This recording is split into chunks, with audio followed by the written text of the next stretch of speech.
Good morning, everyone. Welcome to this Committee of the Whole meeting for Friday, February 13th, 2026. The TNRD acknowledges that we connect with many First Nation communities across our vast regional district and today are located on Tecumloops to Secwepemc territory, situated within the unceded ancestral lands of the Secwepemc Nation. The TNRD appreciates the partnership that we have with Tecumloops to Secwepemc and respect the territory and land on which we gather today. We have the minutes of the Committee of the Whole meeting on December 12th, 2025. Move the minutes. Thank you, Director Smith, seconded by Vice Chair Smith. Are there any errors or omissions? Seeing none, all those in favor? Opposed? That is carried. All right, our first report is from the General Manager of Library Services, Julie Creaser, about mobile library service review. Just a reminder that this is for information only. There won't be any, we're not looking to have any recommendations coming out of this about changes to the mobile library service. Any changes to the service would have to be reviewed very carefully and would not be able to be done in time to impact the 2026 budget. And also just a reminder that library service is a universal taxation. So say changing or removing, as an example, all the mobile library stops in one area would not result in a tax savings to that area. It would be for the general service.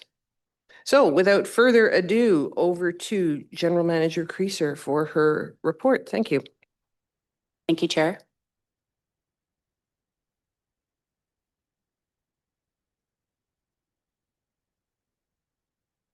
Okay, great. Thank you. So I just want to talk about what we're going to do. You have the report in front of you. I'm just going to go over a little bit of the background and a little bit of discussion around how we evaluated the service. So we're going to talk in context to the mobile library as a branch and that the routes are open hours and are open days, similar to a standalone branch. We're going to talk a little bit about the mobile library patron survey and what that told us about what we know and maybe didn't really know about the service. And we are also going to talk about a little bit about some of the library deliverables and library service. As Chair Roden indicated, we don't collect fees directly from patrons for library service. So in that vein, we do have to talk a little bit about what the impact is on civic life as we enable library services in our communities. And we do have some conversation about the vehicle requirements and some service efficiencies that we've been looking at since early 2025 when the vehicle started to have significant issues. So we'll go through that. Just a reminder of what the motion from the SWAT in November was, that you directed staff to conduct a detailed analysis of the service, focusing on the costs incurred and the number of residents served. So we will present that data today. The findings will be presented to the board as a part of evaluating potential options for service level adjustments and cost reductions. So we'll have a conversation about the service generally today. Just a reminder, some of the things we presented in our SWOT analysis at the budget in November was that we had a strength for our TNRD residents, that the mobile library has an impact on communities that are generally either the furthest from a physical library where, getting to the library may be a challenge, and that is in service of equitable access to library service, and that it is a core value and an ongoing goal. And that is how our team looks at continuous improvement when we're developing our library and services. We had challenges to the mobile library service. We have increasing maintenance and downtime throughout 2025. We were off the road 27 days, and we have been off the road a substantial number of days already this year. We are delivering service in our outreach van. Patrons are being served, and we are sustaining the service that way. We do have issues with parking safety and weather, which have taken a toll in our rural areas on the vehicle, as we discussed in the SWOT. Casual recruitment can be challenging due to the qualifications required for drivers to drive a vehicle of that size. We did flag that, and the hours of work are also an issue with the limitations of just the person who can drive, right? Because they can only drive for so many hours. And we do want to talk about the service in context to areas that we're serving with the mobile library that have new library locations planned. So there are, this board has approved capital funds for 2 net new libraries, and they are located in areas where the mobile library does do quite a bit of business right now. So we'll talk about that as well. So just a reminder that the purpose of the mobile library, we're continuing to work towards equitable access to library services in TNRD and the value that brings to our residents. Using the mobile library offers us the opportunity to remove barriers. In the library profession, there isn't ever just like one barrier we're dealing with. We're strategically looking at innumerable barriers because we have an opportunity to have an impact on just about everybody in the community, whether directly or indirectly. And I talked at the SWOT a little bit about the evidence base for that there is research that underpins that. Transportation is one of the things that we overcome. Even in the urban area, we have understanding that not everyone can get to a physical library.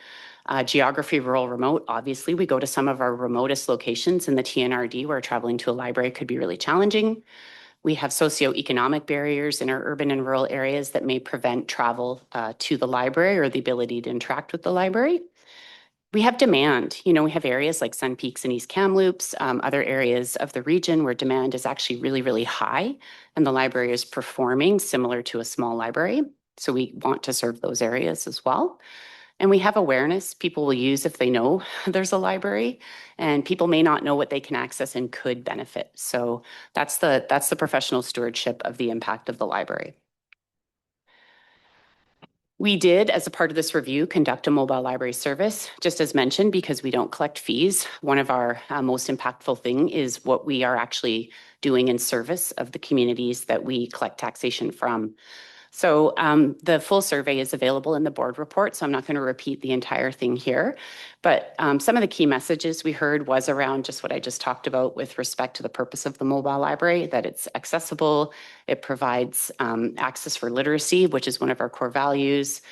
For rural patrons, we heard a lot about the impact on them, particularly on civic life, that livability in small communities was improved by having access to the mobile library. They walk down and they see their neighbors and they see their friends when life is busy.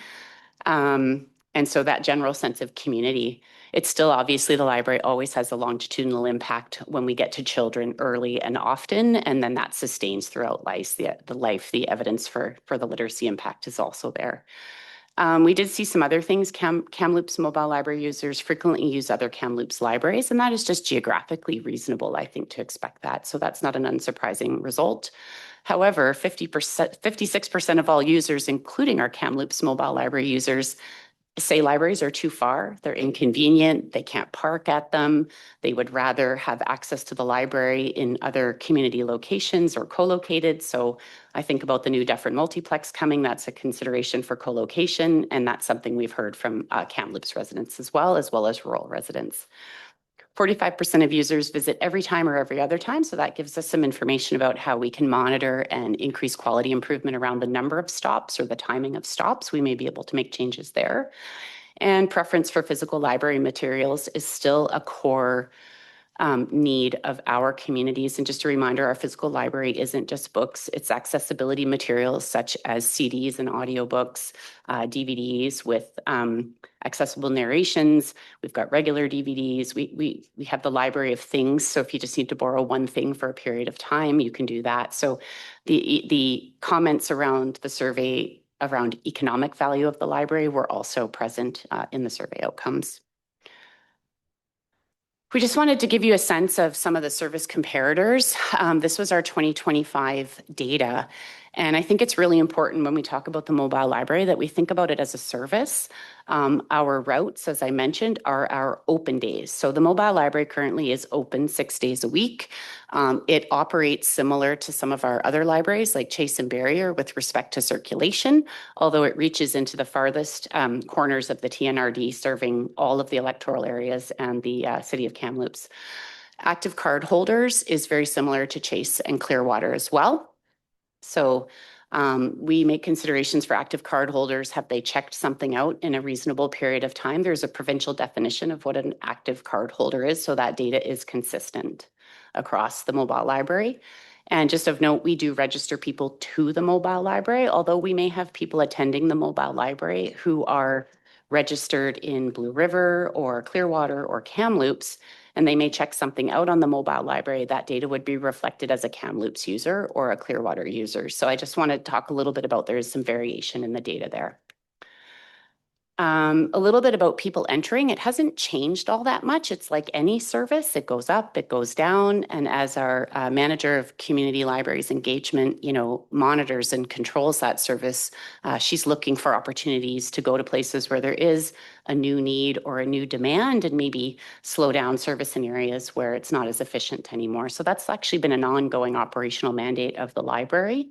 And you can see that people entering the mobile library is actually very similar to people entering Ashcroft or Logan Lake annually. So when we think about it as a branch, it operates very much like our other library branches out there. And this is where I wanted to talk a little bit about what that usage means with respect to impact. Stop evaluation, it's not solely about circulation. If it was, we would never go to a small community, right? So if you've got 100 people in the community and 75 of them check out a book a month, you really need to ask, is that impactful for them, right? So that was the whole purpose of doing the mobile library service. Of course, we're going to see high demand in areas we stop in Kamloops because they have high populations. So I think it's really important to think about usage. It's caused by the number of people in the area. It's not so much about whether it's valuable or not. And for that reason, we add stops along a regional route where there is no additional time or travel costs. So we've got an example here where we actually do stop at Tobiano. They aren't high users. It costs us nothing to actually stop there on our way along that open day to all the routes along the way. So we look at the cumulative impact of that route on the service. We do actually have to actively promote new stops and stop times. I have our marketing and communication coordinator behind us right now today. They spend a lot of time communicating with patrons. We do mailouts, we do social media. And as you can imagine, when the truck is off the road, we also have to do that. So there's quite a bit of workload around just making sure people know we're there. And people do come to depend on the stop. So if we do change stops, it's not like we can just go, okay, you know what, we're not going to go to this area anymore. I think you would probably hear about that if we stopped going to an area right away, possibly. And we do routinely evaluate stop duration. We have stops where we used to stop for, say, an hour and everybody showed up in the first 10 minutes. So we know we can reduce that stop time and maybe move on to the next stop. Or we've got 2 stops in one area because we're catching the same population in that area. And so I just want to underpin that the service as a whole is comparable, just as the data represents, to a lot of other mid-sized libraries in the TNRL. And I did talk about those on the last slides. So one of the things we found really fascinating was we had a discussion at the budget SWAT. Some of the directors brought up questions about digital divide, the impact of the size of the library on the users, whether it was community or could we go to smaller libraries and have more digital usage. One of the things we learned was Jenny Abramczyk, our Discovery and Support Services Manager, pulled actually our Libby and Overdrive data by library card holder so that we know what the mobile library is using. Kamloops branches over-index. So if a Kamloops user uses the mobile library, they are also 6 times more likely to use the digital library as well. So they're actually well served. And that's great. We have a big population, so we expect that. But I think that speaks to some of the comments we get when we go out into our community libraries around, it says we have great internet, on the Government of Canada website, that there's broadband at this level and this much download and, megabits per second. But we don't see that in the usage in the mobile library, especially from our rural and remote communities. So we do see evidence, again, correlation is not causation, but we do see evidence that people who use the mobile library are not using the digital library. It didn't seem to be much about awareness, as you can see. That was a small percentage of 12% there. So, and we still have the impact factor where that's not a lot of users. Like we had about 259 respondents to the survey. There are around 600 adults on the service, so it's a fairly high percentage of possibly the adults who responded to the survey. We only had a couple who were not mobile library users who clarified that. We wouldn't expect children of a young age who are highly indexed in the mobile library to be responding to the survey. So I think we think this is fairly valid data about what you could expect throughout the service. So we do think there are barriers still, and that sustaining the mobile library service does overcome that, and it allows us to continue the mission of talking to people about the digital library, and as internet services improve in our rural communities, possibly getting them onto those libraries, and over time, maybe changing that dynamic for them. We also have what I talked about early on was around the adaptability and demand for physical locations. So we obviously are serving Lytton because we lost the physical library of the devastating wildfire, and we don't have a replacement yet. We have increased our services to growing areas where visits and circulation are high. We would include Sun Peaks and East Kamloops in that. And we're constantly evaluating, as I said, based on usage and impact. And we just want to talk a little bit about how this board has already supported the mobile library's evidence base for where new libraries should be. So we do have the capital reserves approved for Sun Peaks as well as the Dufferin Multiplex Library. And those are very high usage areas of the mobile library. So over time, you could see those falling off that route a little bit.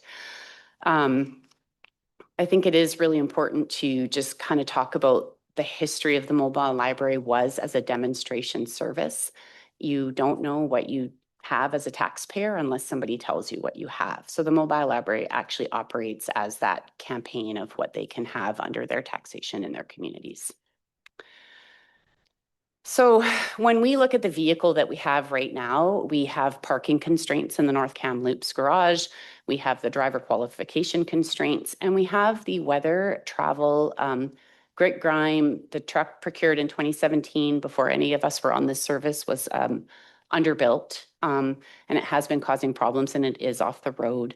Our manager of community libraries has been looking now for about 18 months in the community work.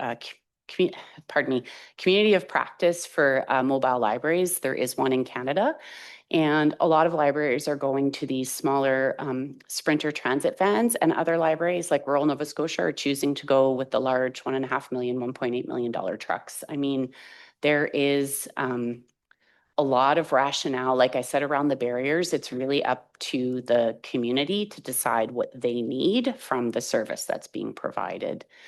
But in our context, with a larger vehicle, it requires a lot of specialized maintenance, commercial inspections, air brakes, endorsed drivers.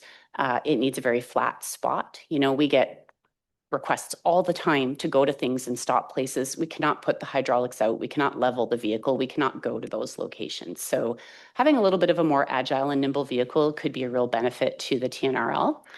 And to its communities. We can do some accessibility work as well if we procure the right kind of vehicle with the right kind of doors. So the one on the right-hand side with the people in it and the lower one is actually our partners down in Surrey libraries in the Lower Mainland, and that is what they can use.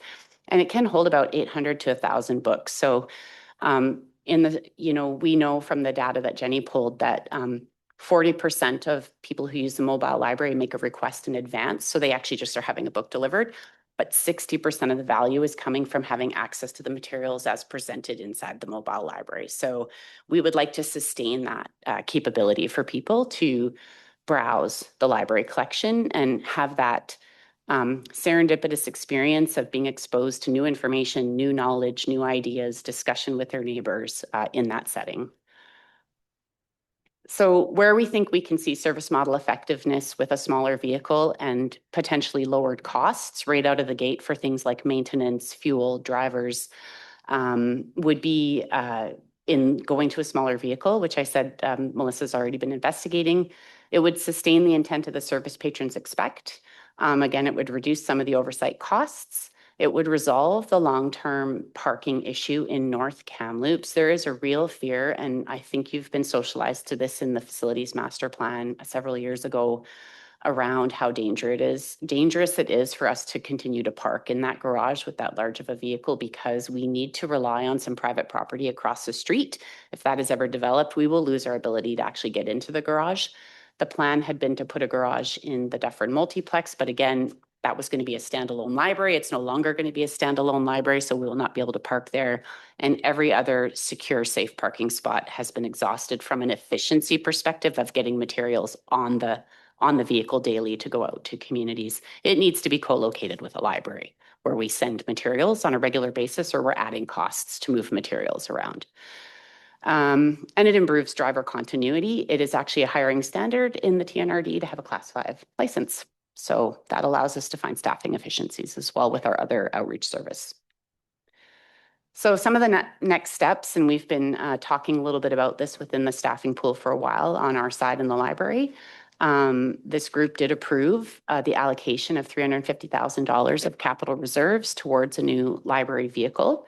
We do believe that going to the smaller vehicle is achievable around the $400,000 mark, and that would be complete retrofit outfitting for safety, accessibility, carrying the weight of the materials that we plan to carry.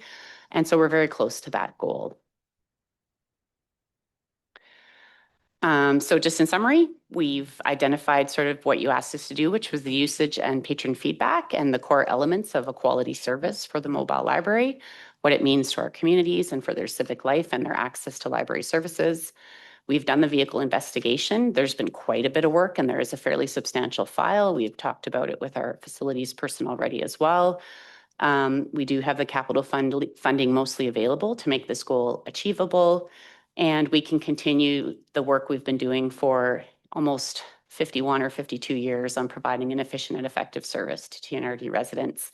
In the report, I did anticipate an initial savings of roughly $75,000 just based on the vehicle alone.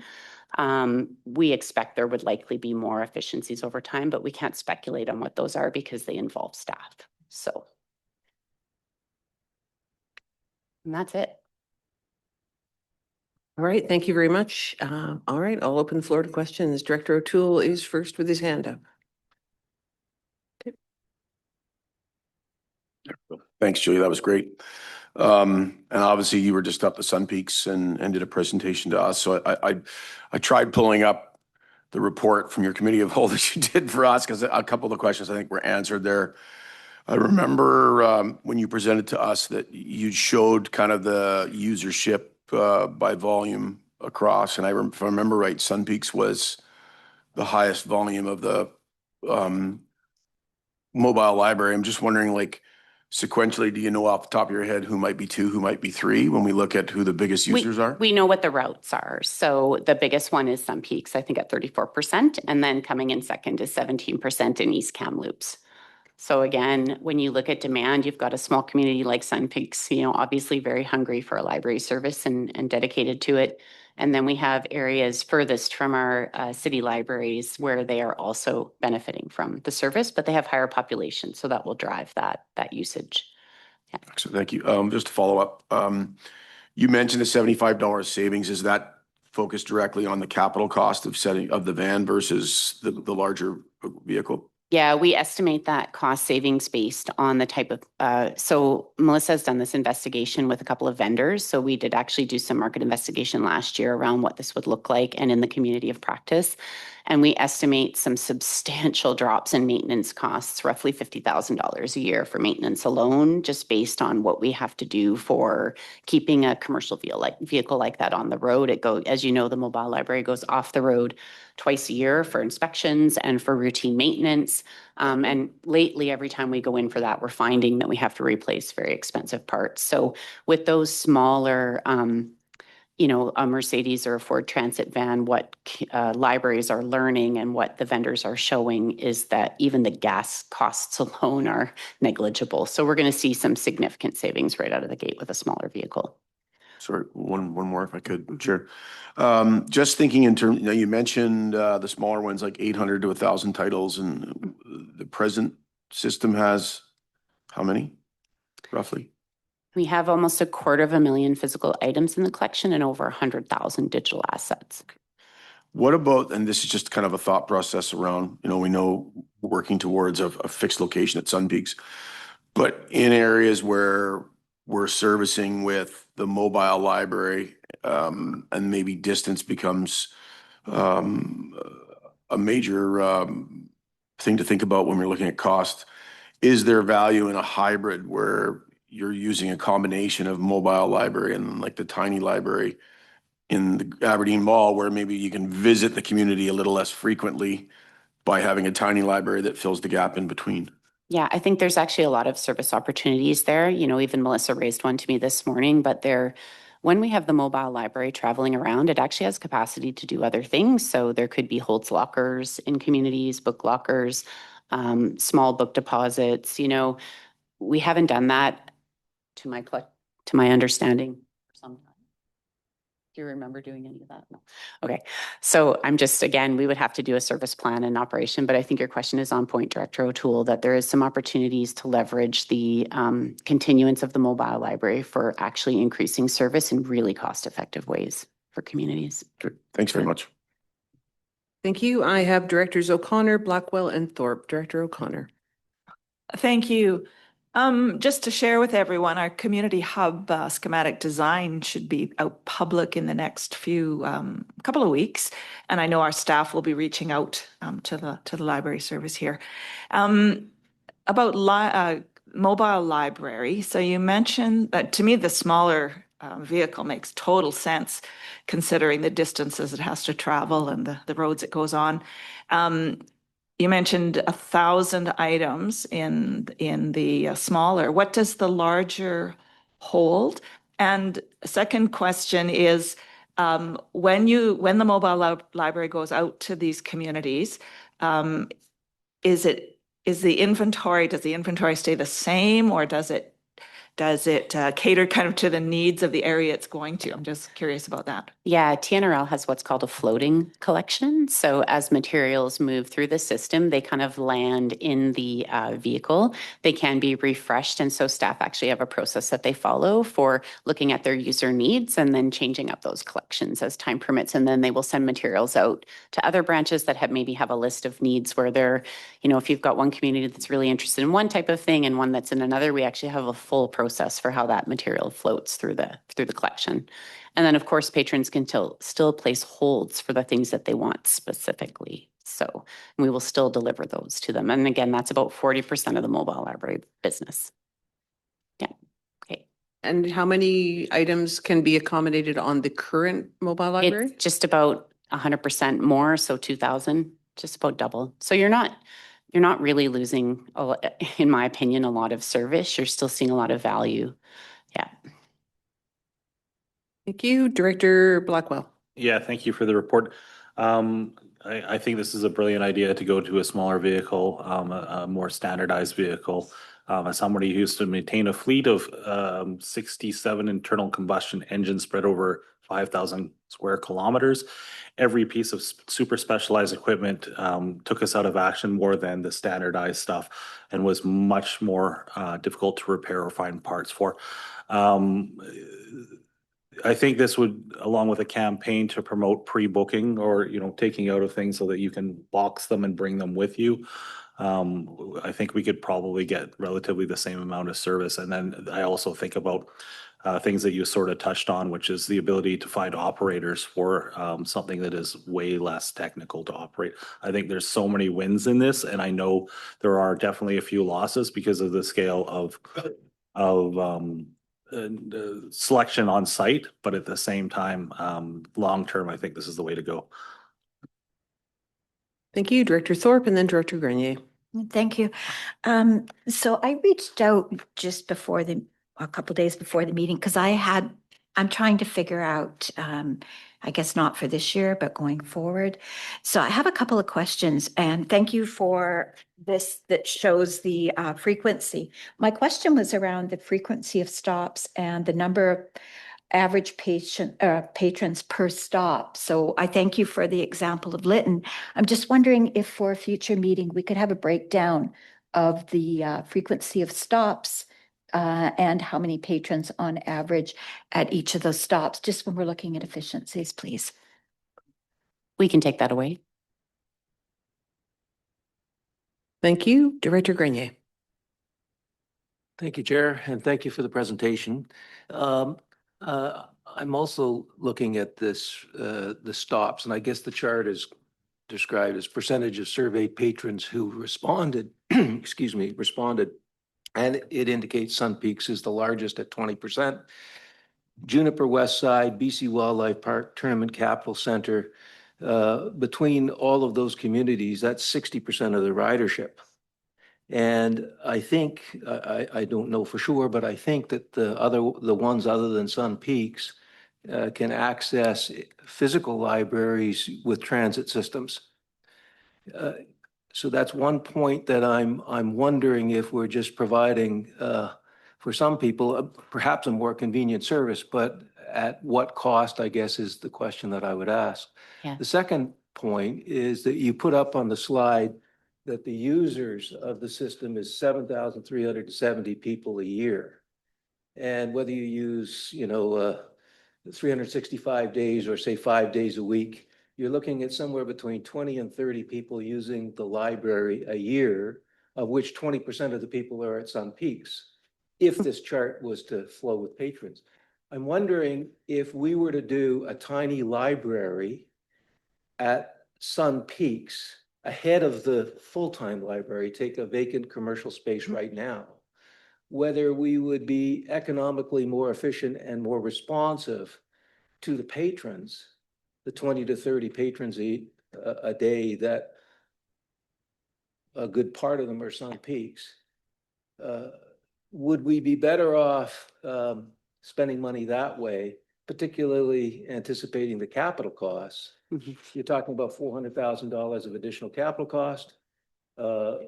Presumably, we could rent a place at Sun Peaks for much less and using the equipment that we have from the redundancies of other places. So I just wonder if you could comment on any of that benefit.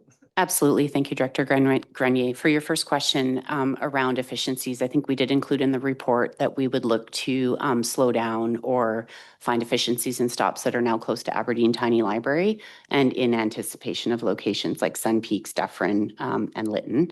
And I agree that's the right thing to do. We can look at creating some efficiency there if that's appropriate.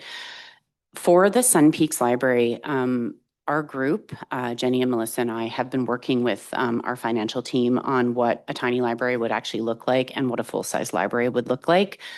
I don't have those numbers in front of me today. We have looked at them recently before we went to present to Director O'Toole's team at Sun Peaks and their committee of the whole. We do know, though, if we do a tiny library and we go in even to 300 or 500 square feet in Sun Peaks right now, we will lose substantial capital opportunity with the money that is set aside to actually do the size of library that they need down the road. So I think we would have to take that request away and really look at the numbers to see what that would look like. It may just present a cascading cost impact further down for capital reserves. So you're basically putting, if we put up a tiny library, we know roughly that that would impact at least, we looked, I think 60 to 75% of the capital cost for the first 2 years right out of the gate. So then we've depleted that cost for a future larger space. So I hope that helps. I don't have all the numbers, but we could certainly take that away further. Yeah. Supplementary, do you see any point? I mean, this service has been in place since 1973. We've had, creation of personal computers. We've had the internet. We now have AI. We have built substantial facilities since 1973 as a library service. Do you see the mobile library having run its course? Do you see the possibility that we could replace the mobile library with technologies and physical structures to the point where we'd be more efficient? I guess that's a question that I would think constituents would like me to ask and would love to hear the answer. I think it's a complicated question. I do think that when you look at a service like the library that is literally for possibly anyone in the community, that you're constantly doing a strategic balance of needs. So you will have like our 64% of respondents of adults who want physical materials. You will have people who are happy with the digital library. I personally am someone who uses the digital library fairly substantially. And I live and work in a library. So I do understand the question that you're asking. I think that is something that our management team is dealing with on a regular basis when we look at service operations and efficiency. I can tell you that this year we are actually doing starting the process of doing a needs assessment, as I mentioned in the budget SWOT previously, to look at what some of those needs are for our community and where our gaps in service are. And I think, Director Grenier, that likely some of those questions will come forward from that analysis. That will include engagements in our communities where new libraries are planned. It will include engagements throughout the TNRL region. And we plan to hear from residents about where they want us to kind of put our efforts in the next 5 years. So I hope that's helpful. CEO Hildebrand? Thank you, Chair Roden. Just wanted to go back to the Sun Peaks conversation, and I think most people know in here that there's 750,000 in reserves set aside that the board is aware of. So when we were talking about that conversation earlier, that was the amount that is currently set aside for something in Sun Peaks and has been there for how many years, Julie? It's been kind of sitting there waiting. A few years at least. Yeah. Yeah. So FYI. Thank you, Director Sao. Thank you, Chair, and thank you for the presentation. I just want to make a comment about the potential replacements, the evolution of our libraries and digital technology, and how, with the feedback that I get from my residents in Area A, like in Vavenby, I was told that there is still no replacement for opportunities for the community to come out in physically see each other, families, kids to see each other. So I think it's important that we also look at that aspect as well as like the trunk sale that we did with the solid waste services. These are all community events, just like a mobile library. Each stop is a community event that will provide to the community. Thank you. Thank you. Anyone else? I jotted down a couple of notes here. I know that there are still a significant number of people who do like physical media. The people who still take newspaper subscriptions because they like that physical newspaper in their hands with a cup of coffee. So I think we're going to continue to see that. I think the lack of internet, as has been, pointed out in the report, the lack of good internet service, reliable internet service, any internet service in our rural areas is going to continue to be a barrier. And on that, I just wondered, apart from improved or more internet access, which is beyond our control largely, have we looked at ways to promote digital usage with people? Like, is there a handy flyer that sets out all of our digital stuff? And I don't know. I'm just wondering if there's some way that we can maybe just make a few more people aware that this is an option. Yes. One of the original missions of our re-procurement in 2018 of the larger truck was to actually create that digital awareness space. So to have the computers on the truck. Right now, we're not actually able to open the truck.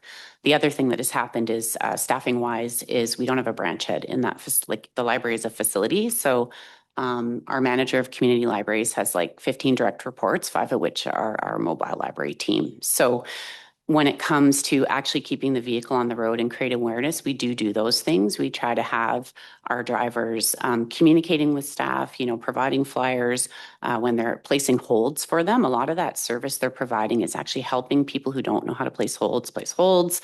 And absolutely, Chair Roden, we took away from this report and the feedback based on the lack of awareness of the service that we need to do quite a bit more work to enable digital service. Jenny and I did dig into what our community CRTC profiles look like and what kind of download speeds you need for Libby and et cetera. So I think we can actually really look fulsomely at that problem and provide some more awareness and raise some more awareness. As you know, it's an ongoing effort to sustain ongoing awareness, but we have the baseline data of who's using the digital service now. We know it's 12% of our mobile library users. Next year, maybe we can look and see what that looks like, and we can provide that information to see if we're having an impact. Yeah. And then just on the number of books, I mean, I know it is a little bit concerning, I suppose, that if by going from the current mobile library down to a smaller one, we would be going from 2,000 to 1,000 physical items on board. I speak as someone who has about 5,000 books in my own home, so I know how much space they do take up. I just wondered, are the majority of people checking out physical objects from the mobile library as it is now? Are they taking it out? Are they standing there looking at the array of titles and going, oh, that looks interesting? Or are they picking up holds, items that they've requested that are now being brought in because they have specifically asked for whoever, VC Andrews?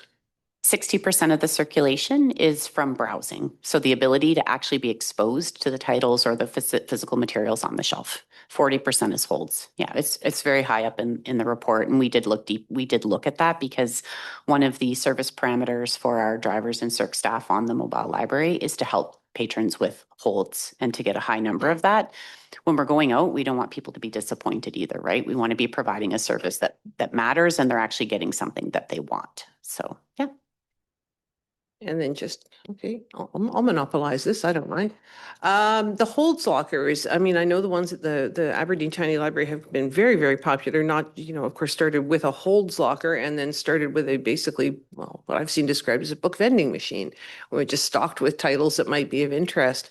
Is it there an option to purchase those in larger sizes to maybe, because right now the ones that are there are great, but they complement a library branch, which is literally around the corner. If you were to say put standalone lockers in a community that's served by the mobile library, is it possible to, I don't know, rather than have a bank of them, get slightly larger ones? I don't know.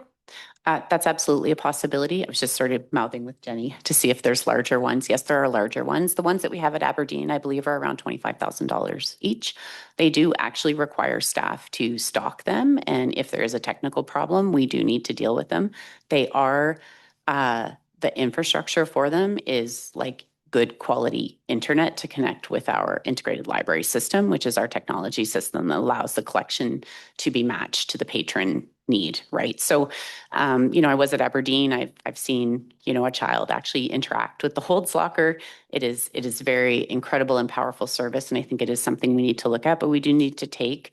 There will be cost considerations and there will be staffing considerations for those as well. So the mobile library, if it goes every 6 weeks and you're hoping the holds locker will fill that gap, if something happens to that holds locker, it will just be like the truck off the road for 6 weeks. So, yeah. Director Smith. I also think, thank you, Chair. Thanks for the presentation. I also think one of the things that we need to not overlook is the quality of the staff that operate the mobile library, the drivers that are out there. They've got great personal skills. And I've heard lots of positive things out in our area about they recognize what the trends are, and they remember what book you picked last time, and then the next time they'll say, hey, this is the one you took last time, you should try this one. I mean, it's I think the quality of the staff that's operating is impeccable. Thank you. Thank you. Just as a good sommelier is able to match the appropriate wine to your dinner, a good librarian is able to look at you and say, well, if you like this author, you'll also like this author. And you know, in my experience of librarians, 9 times out of 10, the people come back and go, that book you recommended, I loved it. So, Director Grenier. Just to wrap up on my questions, you've put this schedule together. It's going to be the stops between January and June 2026. Presumably everybody checking a book out's going to be registering their number or their card. Would we be able to track the results of this schedule and have a report in June 2026 that says this is how many books or this is how many patrons use this service at this stop, so on and so forth, so we get a better representation of who's using the library and at what locations? I believe we can pull that data at that level. I think this is similar to Director Thorpe's question. Do you mind if I just look to our Discovery and Support Services Manager? Just give me 1 sec. Yes, we can. Director Lepso. I'm going to go to just a little bit of an angle here.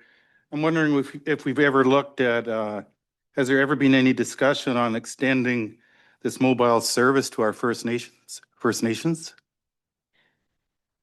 I believe we do not just we don't turn anyone away from the service. We do stop in our tax-paying communities. So we do prioritize the TNRD tax-paying communities. So we know from talking to our directors from Lytton and from some of our other communities that patron base is actually an active patron base in their areas. We don't track that data, so I can't speak to who is using the mobile library on that vein. But libraries are funded by regional districts and municipalities and a small portion by the province. And everyone who comes into the community who wants to register for a card can register. So. Thank you, Director Sal. Sorry, I don't mean to finish your thought there, Director Lepp. So along that line, but we offered to say partner because the more users, the cheaper things get to say add stops and in the First Nations to thank you. We could look to add stops. We would need to take that away and look what that looks like on the routes and the potential service opportunity there. Yep. Supplementary to that, do you think there'll be a cost reduction if we add? There's no taxation coming from our First Nations for libraries, so that's not going to reduce taxation if that's what you're asking. I may not understand the question. Is it possible to offer that as a service to First Nation and then get them to fund part of those? This is a long-standing library issue. I think I'm ill-prepared to speak on that comment right now, but I could take that away and provide more information. Yeah, it is a long-standing conversation we have with public libraries that are municipally funded. So, yeah. Now, the TNRL does a program where trying to remember the details, where you target, is it students in grade 3, where you go in and encourage the students who are in grade 3 at schools in the TNRD to take out a library card if they haven't already. So just speaking to that, Director, so I'm assuming that would, of course, encompass all grade 3 students, First Nations and non. So obviously these students who might live on reserve would be able to get a library card, then would be able to come in and use our libraries, could use the mobile library if that's the closest stop to them. Yeah. Yeah, the grade 3 VIP program's been running for 10 years. We're just conducting a service evaluation. It reaches about 300 new cardholders throughout the TNRD throughout the year. I can say that Clearwater is the highest grade 3 VIP for the rural areas this year for the community libraries. But we haven't announced that formally yet, so now everyone knows. But if it makes Director Sow feel good about Clearwater and Director Blackwell, they've got a very engaged grade 3 group. CAO Hildebrand? Thank you, Chair. Through to Director Sow, we can't do a service with a First Nation like we do with our residents, but what we could do is like similar to a municipal partnership or service agreement. So it can't be an assent process or anything like that. It would need to be just a straight up partnership. So it's possible. It would just take time to go and figure that all out. All right, do we have any more questions or comments? No? All right, well, thank you very much for that very informative presentation.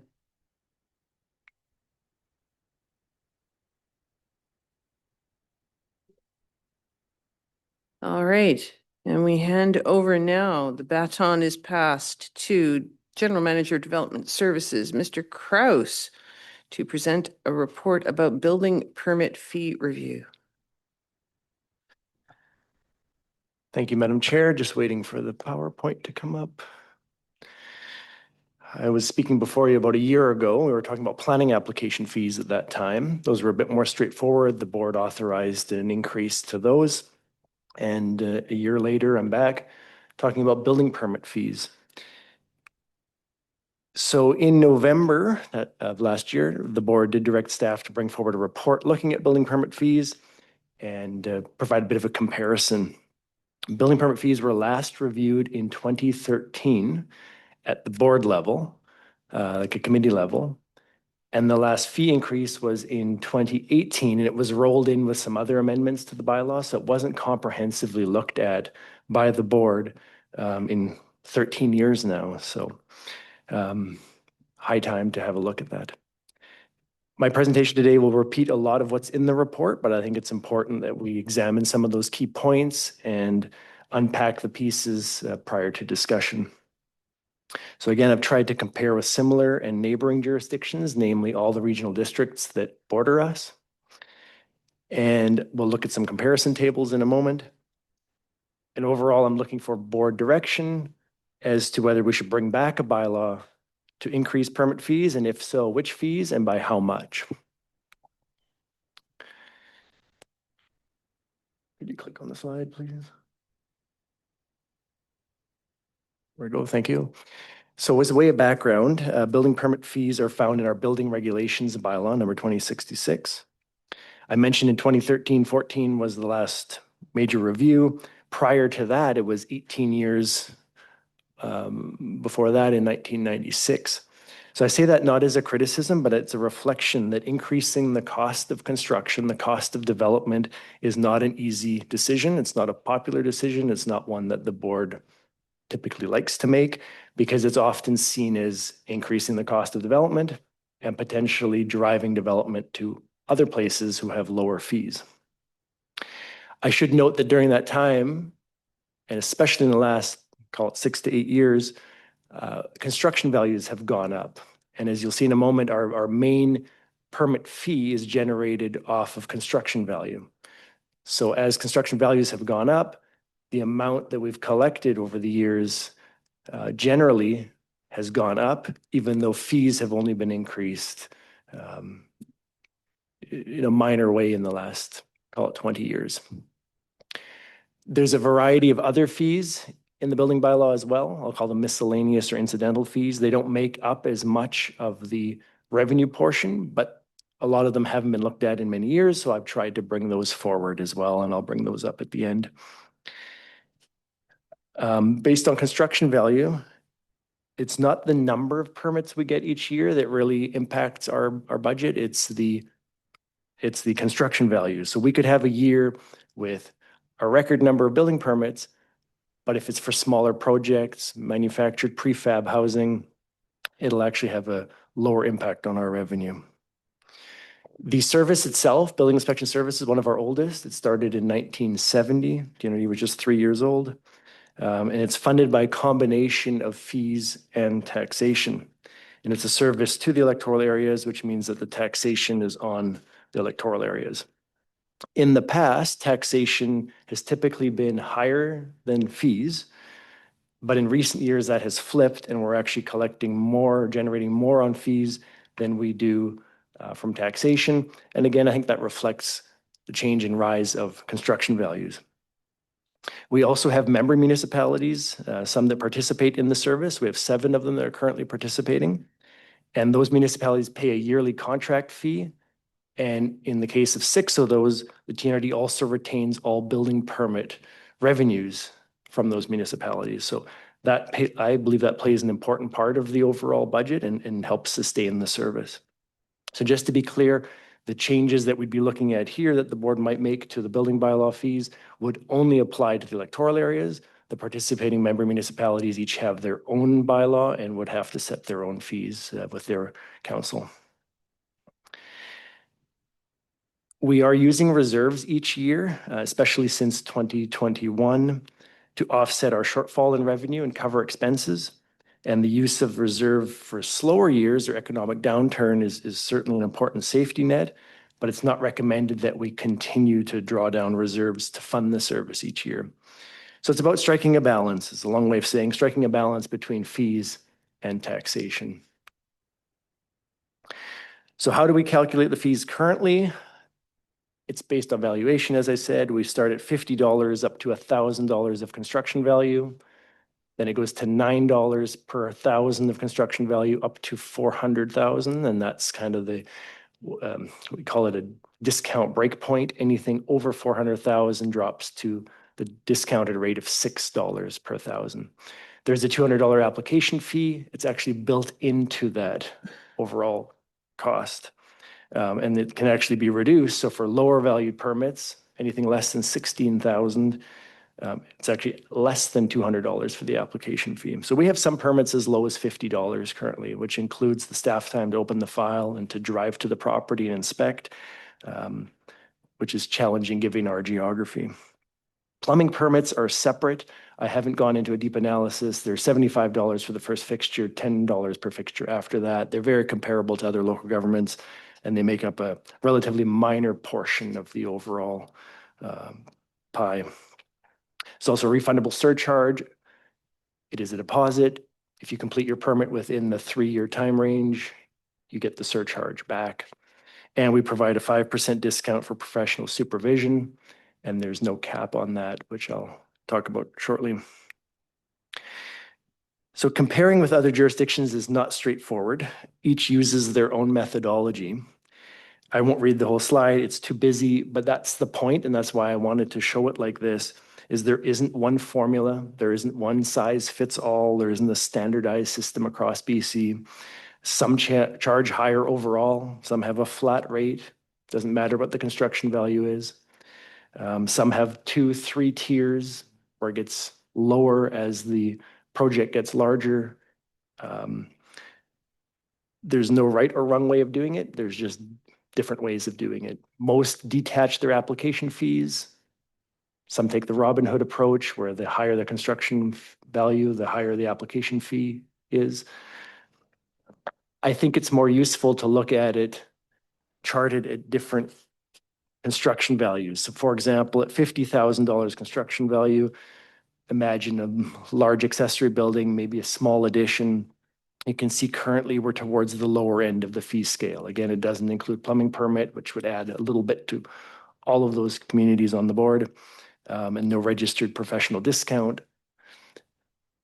But we are towards the lower end. At 100,000, we're in the same or similar location.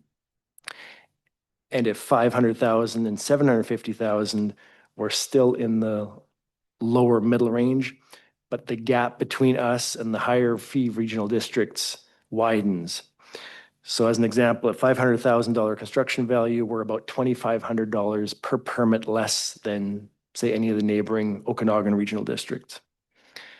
And currently somebody building a $750,000 home, let's say, in the TNRD would be paying about $4,000 less, about 60% less than the Okanagan or Fraser Valley. So again, that's current. So what can the board do? You can certainly leave it as is, recognizing that construction values are going up, and so revenues generally are rising. You can say that you're comfortable where we're at with the cost per thousand, or increase that cost per thousand. You can also leave it where it is, but increase all the other incidental smaller fees. So it really depends what we're trying to achieve. And again, trying to find that balance of not making our fees so high that we discourage development or drive construction underground. Given the cost of everything is rising, especially in the post-COVID inflationary world that we're in, I think an increase is justifiable. And so what I've done is I've proposed a scenario, an option, I suppose, which would change it from $10 to $10 per 1,000 up to $1 million. So the break point would move from 400,000 to $1 million. And then over $1 million construction value, it would drop to the discounted $6 rate. And I suggest that we disconnect the $200 application fee. So again, it would do 3 things. It would move the break point from 400,000 to $1 million. And that reflects the fact that the bulk of our permits are above that $400,000 range. So currently the bulk of our permits get the biggest discount. So more would be captured now under the scenario at the $10 per thousand rather than the $6 per thousand. So while the 9 to 10 is an 11% increase, the majority would be going from 6 to 10. Again, you can see there's 2 variables that the board can change here. You can change the cost per 1,000, and you can change where that tier breakpoint is, whether it's $1 million, whether it's 500,000. But I think it's useful to look at this on a table again. So again, it puts us somewhere towards the middle of the pack. So the yellow and the red arrow is the proposed scenario that I'm presenting, and then the black is our current. We've tried to keep it so that on the lower, the smaller projects, the bump isn't as significant. So for example, on a $50,000 permit, you'd be paying about $200 more than currently. At 100,000, we'd be about $260 more, and at $500,000, we'd be looking at about a $960 more, so a 20% increase. That's still $1,400 less than any of the higher priced neighbors, especially the regional districts in the Okanagan. At a 750, we'd be adding about $1,900 permit fee to our current. And at $1 million, 2 million, again, we're in the middle of the pack. Some of the other regional districts start to catch us because some of them have a different tier system. At this rate, you'd certainly have a registered professional involved, so we would have another 5% discount on that. But again, it would keep us somewhere in the middle of the pack. I show the million and the 2 million just so we can see it at different ranges. That's not where the bulk of our permits are. We don't typically have too many larger projects like that in the TNRE. There's usually one or two a year within the electoral areas at least. So one of the questions likely is, well, how much will that generate in revenue each year, additional to what we normally have? And it's hard to tell because every year we have fluctuations in how much construction we get. So I tried to look backwards. We went through all of 2025 building permits, the value of each of those permits within the EAs. And if we applied this formula to the exact same number of permits and the exact same value as last year, this scenario would generate about $100,000 more in revenue. And I'll come back to that in a moment. But I also wanted to walk through some of the, I'll call them incidental or miscellaneous fees in the building bylaw. So as I mentioned, we have that $200 application fee. And it's sometimes less than that if the permit value is low, as I had mentioned.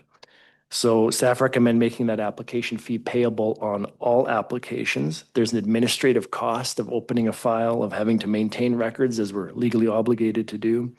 So right now, having entire permits and inspections for between $50 and less than $200 isn't viable for the large geographic area that we're covering. A lot of those rates were set from a bylaw that came from a municipal setting. Probably makes sense if you're going 15 minutes across town, not when we're driving an hour and a half to do one inspection. So again, suggest detaching the application fee. Manufactured homes are not calculated by construction value. They are set at a flat fee. And currently it's $500 for that flat fee. Some jurisdictions are moving away from that. They are trying to charge it by construction value. I think we have to recognize, especially in the TNRD, manufactured homes are an affordable housing option. So I think we need to be careful there. I think we're fine leaving it at $500, but by detaching the $200 application fee. So currently for $500, that includes the $200. It's a flat rate, $500 all in, including inspection. If we decouple it, then it would be $700. It's 40% increase. There are fewer inspections on a manufactured home. We don't have to come for foundation. We don't have to come for framing because it's all been prefab. So it is reasonable that there's a lower cost because we're not having to drive to the property as much.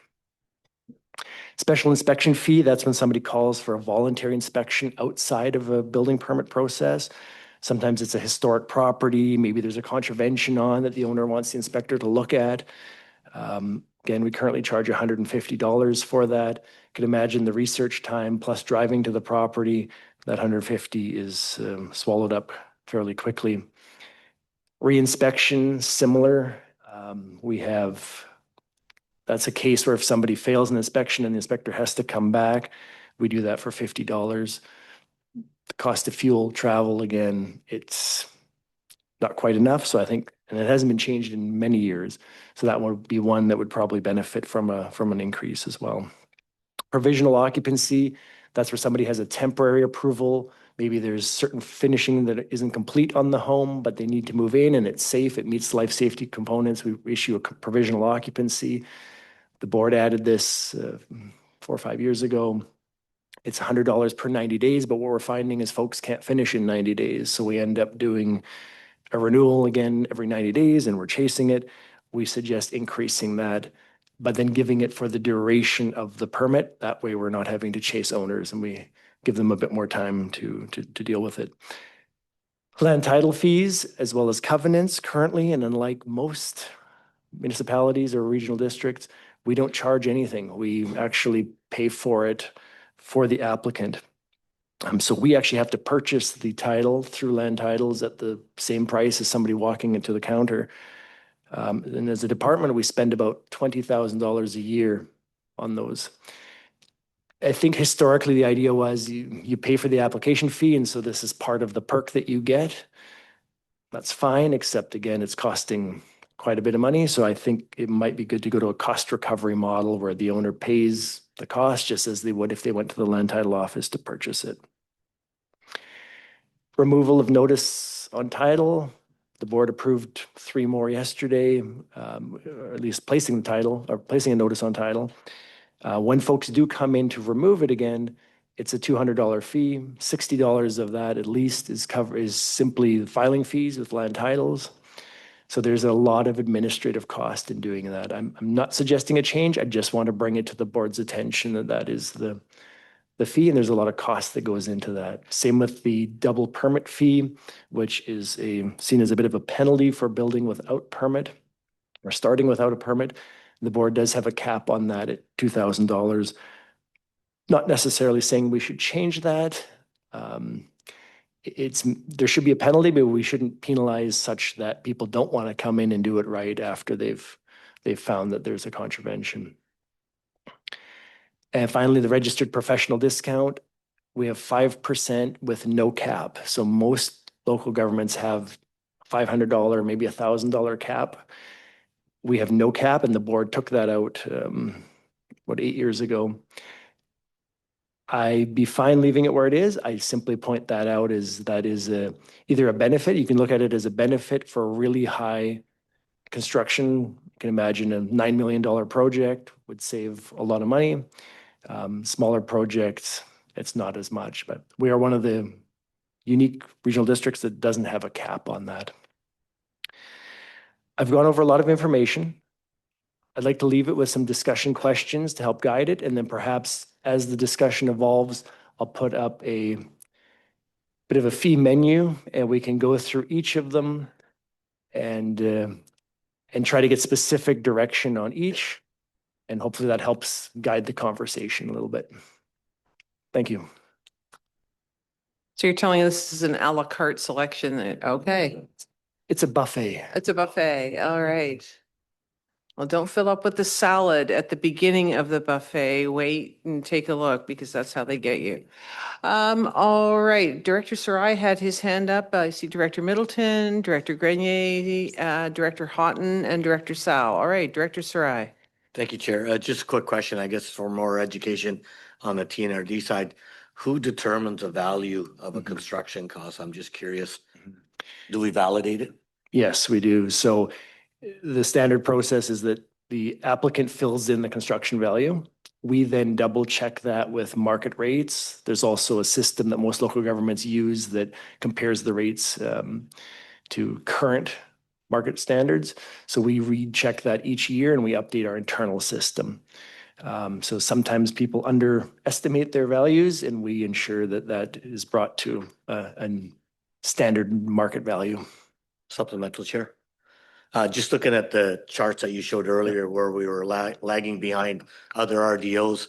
And as we go through this, I'm looking forward to my colleagues' involvement here as well. But I really like the point that we get into the middle. We're not going to be the highest and the lowest, but growth should pay for growth. And if we're that far behind of 15, 16 years of any increases, you would think that we would just, not us, but you would think to catch up just to break even, we'd be in the top 2. But moving forward, I think if we can land in the middle somewhere, that would be something I'd be totally in support of. Thank you, Director Middleton. Thank you. Just earlier in the conversation, you indicated that we're not keeping up with, or the revenue from permits and fees is not keeping up with the cost of providing that service, and that you're drawing from reserves to sort of top that up, shall we say. Where are those reserves coming from? Is that coming from a sort of a general taxation base that those reserves are sort of being accessed, or is this a reserve fund? And we'd have to probably go back and look, or maybe just answer, are the reserves that are being used to top up the permit and inspection service that we're providing, is that coming out of EA generated taxation, or is that coming out of general taxation that is contributed to by all the municipalities as well? It's through the chair. It's a reserve specific to the building inspection service. It's a reserve that was built up over the years from a combination from EA taxation and revenue that was in surplus over the years. So in years where we have a high surplus, meaning we had more revenue than we expected from, say, a booming building year, then that would be moved to reserve. So in good years, we try to build up the reserve for building inspection, and in years where we have downturn, we draw on that reserve. So it's not paid for by general taxation. It was from EA taxation and from municipal contracts and municipal building permit contributions for those who participated in the service. Thank you. I have Directors Grenier, Houghton, and Sal. Thank you, Chair, and thank you for that comprehensive report. What strikes me is that this is a balance between general taxation and users of a particular service. And to the extent that we can move it 100,000 or 200,000, that's $100,000 or $200,000 that we aren't charging through taxation to primarily electoral areas, so that those people that aren't building houses are paying less towards this service, and the people that are using the service to build a house are paying more. And I think that given the passage of time and the increase in building costs, but the flatlining or the consistency of our fees, I think not only is it time to look at that, but also I think we owe it to our taxpayers who aren't using the service to build a house that we have to make sure that we're finding the proper balance. And so I really appreciate the comprehensive nature of your proposal. And I would definitely support, as Director Sarai has indicated, that it's time to do the catch up, not to increase or put the costs onto the back of somebody that's building a house, but to find a balance between the person that is building a house and the person that is not building a house that's also contributing to the service. So thank you for the opportunity. Director Houghton? Thank you, Madam Chair. Thank you, Alex, for a great report. Just going through some of your slides here, and the next session that we're going to be dealing with solid waste, it's kind of the same scenario is we got to find a balance between fees and logistics and taxation and people that are going ahead and building something without a permit. I think there's a lot of that more going on than we probably realize, and we deal with that at every meeting here. We did that yesterday with the Schedule 57s. So on the smaller end, the stuff, these used mobile homes and these things that seem to be appearing on rural homesteads, I often wonder how many of them got a permit or no permit. If we got to watch increasing our fees so they don't want to come to us to get a permit anyhow. Maybe they won't. Maybe changing the fees won't change their mind, but it seems like we spend a lot of money on Schedule 57s with no permits, and I think we got to ask ourselves why there, and don't price ourselves out of reality on these lower end projects that we have up here. This is like we're going to be going in with the solid waste and the tipping fees. To me, they're the same scenario. We got to have a fine balance there somewhere. Thank you. And Director Sal. Thank you, Chair, and thank you for the reports. I just want to confirm my understanding. You mentioned earlier, Mr. Kraus, that municipal members of the TNRD are paying for the development services, but set their own fees. Through the chair, so the 7 member municipalities that participate in the service, they contract us to do the service on their behalf, and so we follow their bylaw. Historically, we've tried to ask those participating to have alignment with our bylaws so that we're not having different fees in different areas, but we have to respect that each council gets to set their own bylaw. So this change would only impact the electoral area fees. We can't change the fees in the municipality. Okay, thank you. Supplemental to that, I just want to make a comment that if we, perhaps we should have some sort of discussion with the municipalities as well. Otherwise, we might inadvertently create an incentive or disincentive to build in municipalities versus EAs, which is not something we want, I think.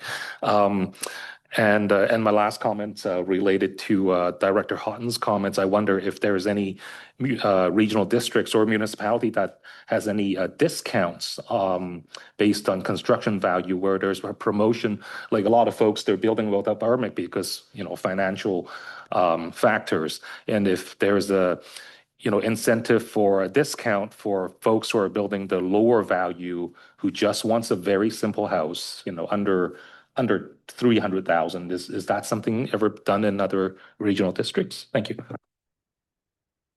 Through the chair, not deliberately, but I think in their structure, some do have a lower rate for the lower valued homes, and in effect, that's what they're doing. But there isn't an outright discount, or they don't point out that that's the effect, but that is the I guess the result of that tier system. Director O'Toole. Thank you, Chair.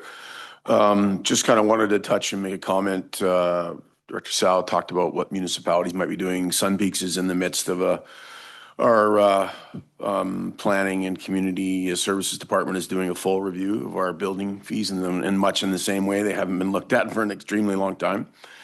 So we know they'll be going up and striking that balance where we're probably much the same way going to fall in the middle of other similar types of communities, because we don't want to discourage development. I also just wanted to comment that Sun Peaks is kind of in an interesting model, because in some respects we're rural, some respects we're urban. I think people that aren't going to get a permit aren't going to get a permit. And it doesn't matter whether it's $100 or $10,000. It's been our experience that not all, but a large portion of that population is of the attitude, my property, I do what I want. They're not choosing to not get a permit because it costs too much. They're choosing not to get one because, in their opinion, they don't feel they should be getting told what to do. But when the fire department has to respond because work hasn't been done properly and life's been put at risk, they expect you to show up. So I think that middle of the road approach that the department's looking at here, that Manager Krause is suggesting, is the right path. And there's always going to be Section 57s. We have some in Sun Peaks, and one would say we're in an urban environment, and we're like, oh, where did this new space pop up from that nobody's seen before on this house, and things like that nature. So I think this is the right approach you're taking here, and I think you're going to much see the same thing from us in the next 6 months as our municipality reviews all of ours as well. Thank you. And just to that, I think it ties in, Director O'Toole, with the argument we hear whenever we want to look at increasing tipping fees, is that, well, this is just going to encourage more people to take their garbage out into the bush and dump it there. I suspect the people who are going to do that are going to do that anyway, even if it was free at the eco depots or the transfer stations. That's just their mindset. So really, yes, I think it just does tie in, so it struck a chord. Any other questions or comments right now? Director Lepso. So I just wanted to mention that Director Yusoff, in the village of Chase, we're looking at upgrading our DCCs. We're doubling the cost. So there's a cost that I don't think regional districts charge.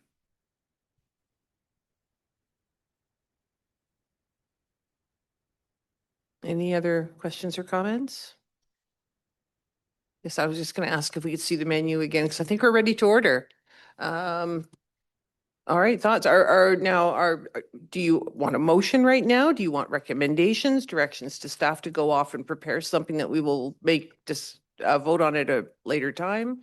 Yes, Chair, if perhaps I could go through each item, maybe we could do a quick show of hands just for a little bit of direction. Then we'll build a motion, and then we'll bring that motion forward now, and then that'll direct staff to take the next step. So on the question of the BP fee in general, how do we feel about the increase to 10.6? Sounded like that was middle ground, Goldilocks-ish. Yeah, okay. Application fee, are we okay separating it, or do you want it built into this new higher fee? Separate? So hands up if you think we should separate it. Thank you. Okay, that would be the majority. Manufactured home, are we comfortable leaving it at the 500, recognizing that we're detaching the $200 application fee, so it's actually 700 at that point? Leave it at that. Everyone, okay, hand up if you're okay with leaving it, or leaving it 500 plus the $200 application fee. Okay, It's like a game show. Reinspection, 50 currently, suggesting 100, especially when we have to travel or some other in between. It's 100.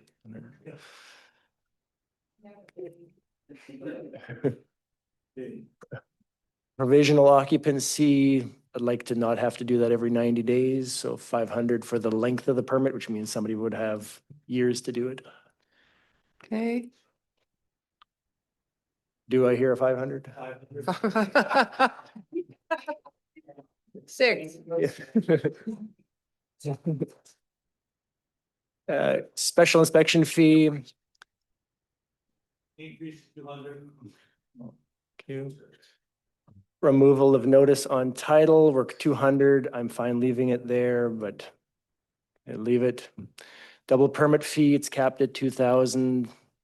I think I'd be fine leaving it there, but land title searches. The question now is, if the fees are going up, do we continue to provide that as a free service or cost Recovery? Cost recovery. And registered final item, registered professional discount, leave it at 5% with no cap. I think that's fine. Extra week of vacation? No. So I think Marnie and the team are just building a motion based off of that, and then we'll put that up on the screen. And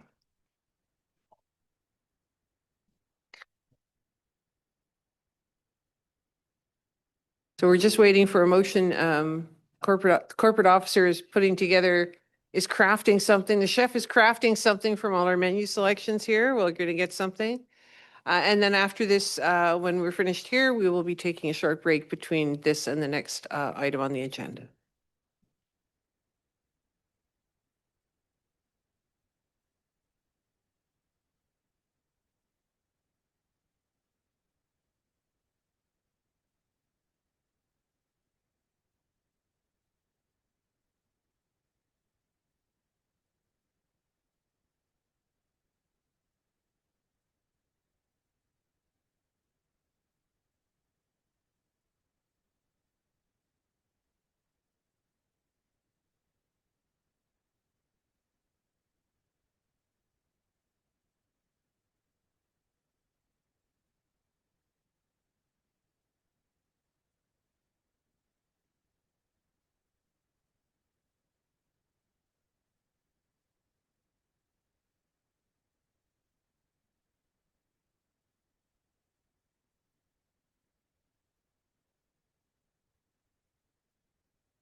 Right.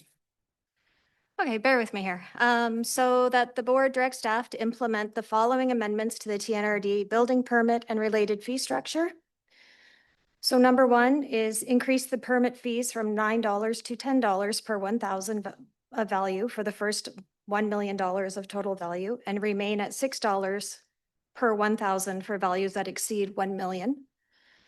Number 2 is establish a standalone $200 application fee applicable to all submission types in addition to the calculated building permit fee. Number 3 is increase the special inspection fee to $200. Increase the re-inspection fee to $100 to reflect staff time and travel costs. Replace the current provisional occupancy fee structure with a single $500 fee with expiry aligned to the remaining term of the original building permit. I believe that's a 3-year window. Maintain the manufactured home permit fee at $500, separating the application fee from the existing flat rate structure. Introduced a cost recovery fee for land title searches payable at the LTSA rates as amended. Increase the current $200 fee for the removal of notice on title. Remove the $2,000 cap on the double permit fee to improve compliance and deterrence for committing work without a permit, and reinstate a cap on the registered professional discount, the 5% reduction set at a level to be determined through the bylaw amendment. I think we're sticking with the 5%. Just remove that. And then that staff be directed to bring forward the amendments to the building regulations bylaw to implement these changes. Director Sarai, are you moving that motion? Or did you have a I question? think we have a couple minor Oh, okay, tweaks to fine. that. Yeah, I think we weren't going to increase the $200 removal of notice on title. I think it was going to remain the same. So we could actually just delete number 8. Number 8. If it stays the same, we don't need to be directed to keep it the same. And then number 9, we weren't going to remove the cap. I think we said we're comfortable with that cap. Keeping the cap, so we can strike that out. And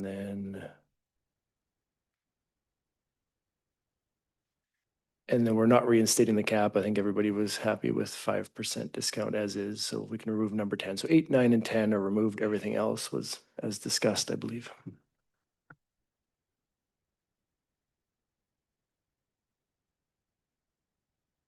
Director Sarai?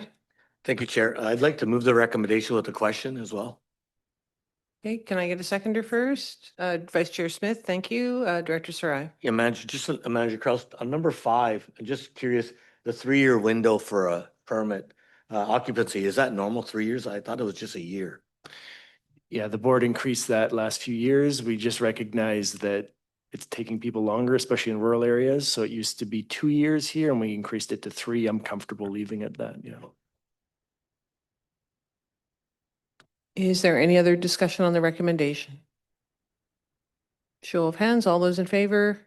Anyone opposed? That is carried. Thank you. We will have a 10-minute adjournment. Or break.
All right, everyone. We're going to go back in session with our final presentation of the day, Regional Solid Waste Service Operational Fees and Hours Review from General Manager Jamie Vieira. Mr. Vieira, over to you. Thank you, Chair. So let the auction continue here. So yes, similar to the presentation from Alex, this board directed us to go look at options to reduce operating costs as well as increase revenue on the solid waste side. So Adriana Mayu, our manager of solid waste and recycling, is going to walk us through more detail the review that was conducted. So similar to Alex's report, you'll see in the report there's not specific recommendations. Instead, we're providing options. So to be clear, those options, the board can choose any, all, or none of those options, and those options can be implemented by April 1st of this year. So the options that we're putting forward, staff are confident that we have the ability to implement in that timeline, and we're recommending those as sort of the least operational and service impact with the most economic benefit. And yeah, just a note as we walk through this review, this was quite an in-depth review done by staff. Obviously, what we're presenting here is really the options that floated to the surface, that taking into account all the factors, including cost, impact on service, ease of rollout. There's a lot of options that we considered and discussed that aren't presented here because they weren't seen as the most feasible or economical benefit. But happy to discuss this, as I expect other board members might have some other ideas or things to suggest.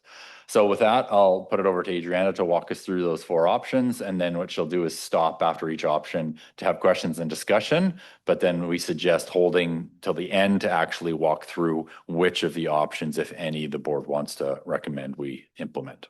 Thank you. And I think just on behalf of everyone, will there be a menu selection or?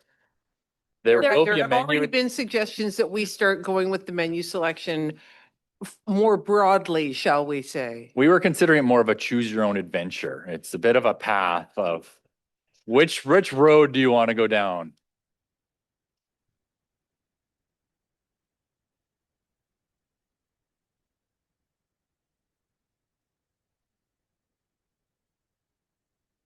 So I'll pass it over to Manager Mayu. Thank you, Jamie. Good morning, Chair Roden and members of the board. So today I'll be walking you through the results of the review that we did and walking through the options that we've had to highlight for you today. So the purpose of today's presentation is to summarize our findings of the operational review of both fees and hours in the solid waste service. I'll present 4 feasible options to achieve the desired $300,000 in taxation reduction. And I'll provide information to support your discussion and the direction that you'd like to go in today. So first off, before sharing some background information, here are the 4 options that we've identified that together will achieve roughly $300,000 in savings in 2026 and almost $400,000 in 2027. Options include, number 1, raising the fee for bagged garbage from $1 per bag to $2 per bag. This is the highest single option revenue contributor. Option 2 is to increase all solid waste fees by 5% across all waste types. This has the second highest revenue impact. Option 3 is to increase the rate for concrete and asphalt from $30 per ton to $50 per ton. This comes with moderate revenue gains. Option 4 is to reduce operating hours at 4 select sites, which provides additional savings, but does come with visible service reductions to customers. So a quick background on how we got here. The review is driven by the solid waste service facing significant financial pressure in recent years. Some factors that are contributing to why we're in the place we are today is we've had tipping fee revenue drop after several one-time major waste generating events concluded. This includes the Nicola Valley Overland Flooding Event and the Trans Mountain Pipeline Project. Despite a tipping fee increase that occurred January 1st, 2024, we ended 2024 with an 11% revenue shortfall in tipping fees.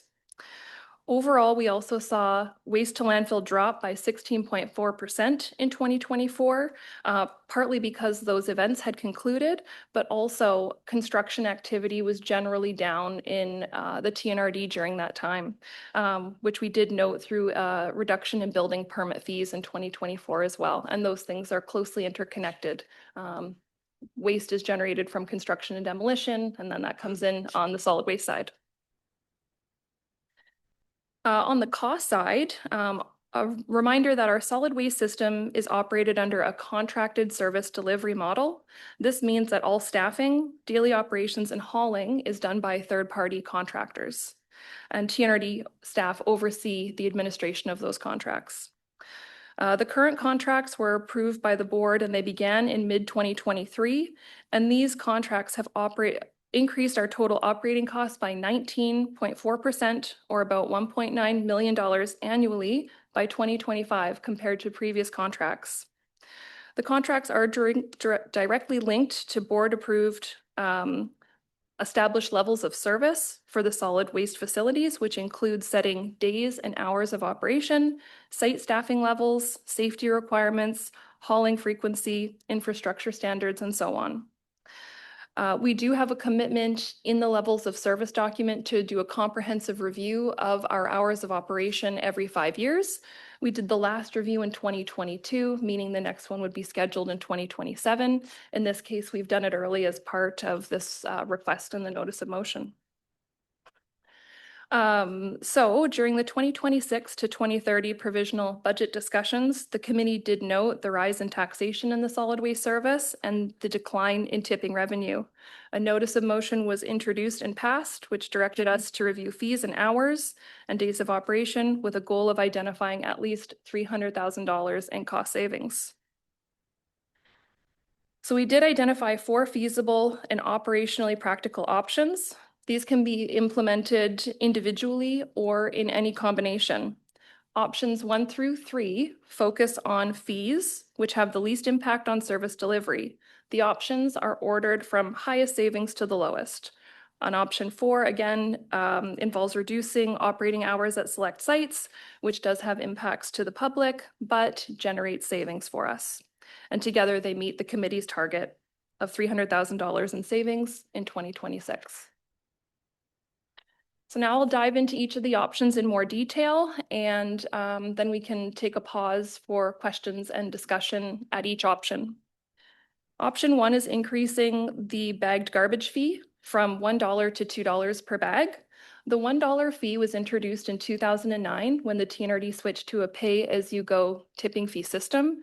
It has not changed since it was implemented in 2009, while other fees have steadily risen over the years as required. Right now, about 54% of residents in the TNRD using the solid waste system are self-hauling their garbage. So this fee increase would primarily affect folks that are not receiving curbside collection service from their home. Self-hauling means that residents bring their own, generally weekly people bring it in, but their garbage is being delivered regularly to their nearest site for disposal. At Eco Depots, so these are our large sites that have weigh scales, we do charge by the bag, up to 4 bags. Over 4 bags or over a net weight of 50 kilograms, we then switch into the weight-based charge. At transfer stations, we charge by the bag up to 5 bags, and then it switches to a truckload rate. So a truck bed, extended sides rate, or a trailer load, trailer size, volume-based charging. The TNRD does have currently the lowest bag rate among nearby regional districts. The revenue change that would occur if we went forward with this option is there'd be an additional $103,000 in revenue in 2026 and $138,000 in 2027. So again, the public impact, there would be a cost increase for self-haulers. However, it may also encourage waste reduction. We do know through looking in some black garbage bags that they often contain recyclables. These are free to drop off. So perhaps a fee adjustment could encourage some recycling. And the adjustment would align us with neighboring regional districts. Here's the comparison chart with our current rate shown at the top and the proposed rate shown in the green highlight, as well as our surrounding neighbors and what their fees are. In summary, most of our neighboring systems don't actually price by the bag. They use minimum fees of $5 to $10. With a $2 minimum, we'd still be very well below that norm. Only the Caribou Regional District and the Squamish-Lillooet Regional District would be lower, with $1 respectively. And the Fraser Valley Regional District is currently priced at $2 per bag. So where a bag fee exists, $2 is at the lower end. We see $3 in the Columbia-Shuswap Regional District and $5 at Regional District of Central Okanagan West Side site. So this proposed change would remain conservative and affordable still for small users. And with that, I'll pause for questions and discussion.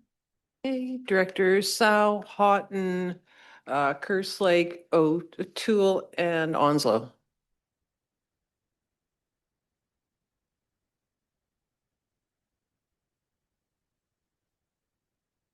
Director Sow? Thank you, Chair, and thank you for the presentation. I got two questions. One is, how does CRD get their rate so low? I keep getting comments from my residents. They keep bringing up CRD. Why, are they property tax funded in parts, or thank you. You have any comments on that? I can't speak to whether they're property tax funded, but they do have a small rural population. I believe they still actually have unattended sites in their system, so their costs are much lower overall than they are in the TNRD. Is that something we have looked at, unattended sites? Thank you. That is something that we used to have, and when we adopted our 2008 solid waste management plan, the direction was to go away from unattended sites. It was fraught with lots of problems and increasing cost. And so we moved to controlled sites as well as introduced tipping fees at that time. Thank you very much. And my second question, I'm just trying to wrap my head around the TMX and the flooding events. Yes, we received additional revenue, but did we, for those events, that we commit to any specific long-term overhead increases that, yeah. I'll jump into that one first. Thanks through the chair. So I'll start by clarifying that we point out those events. It's Adriana and I were talking about this. It's not a super straightforward calculation because depending on where the waste goes depends on how much it costs to handle. So, for example, if we get construction, renovation, demolition waste going directly to a landfill like in Merritt, our Lower Nicola landfill, we're actually making a significant amount of profit when that gets brought directly to the landfill. When we get waste brought to a rural transfer station, we're actually losing money for every ton of waste we handle there because it costs us more to handle than we're generating from the fees. So back to those two big projects generated lots of demolition construction waste, which we charge a much higher rate for than just regular household garbage. And they go to the bigger sites that we have lower operating costs. So that's why those are noted as a big impact in terms of revenue that was the lost revenue impacted our operating. I have Directors Houghton, Kerslake, and Onslow. Just a couple of statements more than questions. Earlier on, we increased the mattress fee from nothing to 20 and to 35, which over the course of a year will generate approximately $100,000 worth of revenue if the same amount of mattresses come. So we've already got 100 there. So if we add this 300, really the solid waste department is really contributing a $400,000 decrease in the budget, which I think is phenomenal. Your suggestions that you've done, Adriana and Jamie, I think are in line, especially the bag tipping fee. Now, as far as the change in the hours of the locations of those, how does that work with the contract that we have with the contractor and that as far as changing their schedule and their income and those kind of things? Thank you through the chair. And I will get into more detail on the hours piece later, but I'm happy to answer now. There'd be an amendment to the contract. There'd be no penalty to that contract. But a reduction in hours would impact the staffing at those locations. Thank you, Director Kerslake. Thank you. I like these options, but instead of reducing service on just 4 sites, which affects someone's livelihood, I think there's room to amend the bag rate even further. An additional 50 cents would create around $56,000 a year. This would almost offset a service reduction for the 4 sites. So, and we can see evidence that some regional districts are even higher, like at $3. I wouldn't be opposed to go to $3, but we'll see what the board says.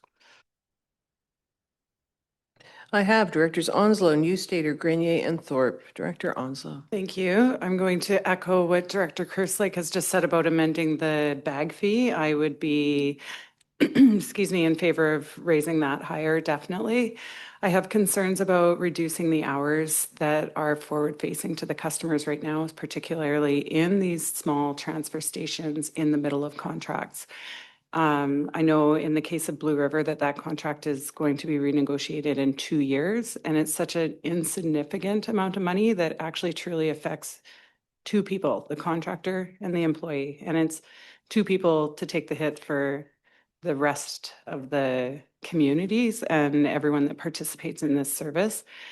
And it may seem like a small amount of money, which is the person's wage at $120 per week approximately, but that is a very significant impact for someone living in a very small town. So that's my opinion on that. I am definitely in favor of raising the bag fee and also increasing other user fees.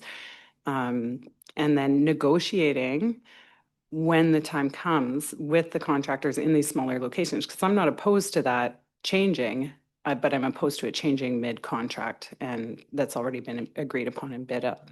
Thank you. Director Newstater. Thank you, Chair. We struggled with this at the City of Kamloops too, just discovering there's some of these policies that don't exist around regular increases, and then there's sticker shock to the consumer.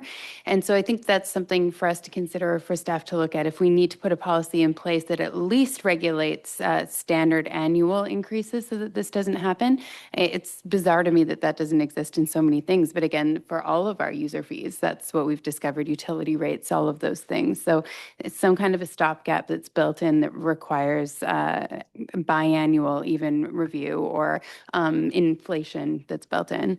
So that's one suggestion. I also don't support the reduced hours. I think that's problematic in a number of ways, and certainly do support an increase in bag fees. I wonder whether we can explore feathering in that increased cost. I do think getting up to $3 is reasonable and still puts us on par with others.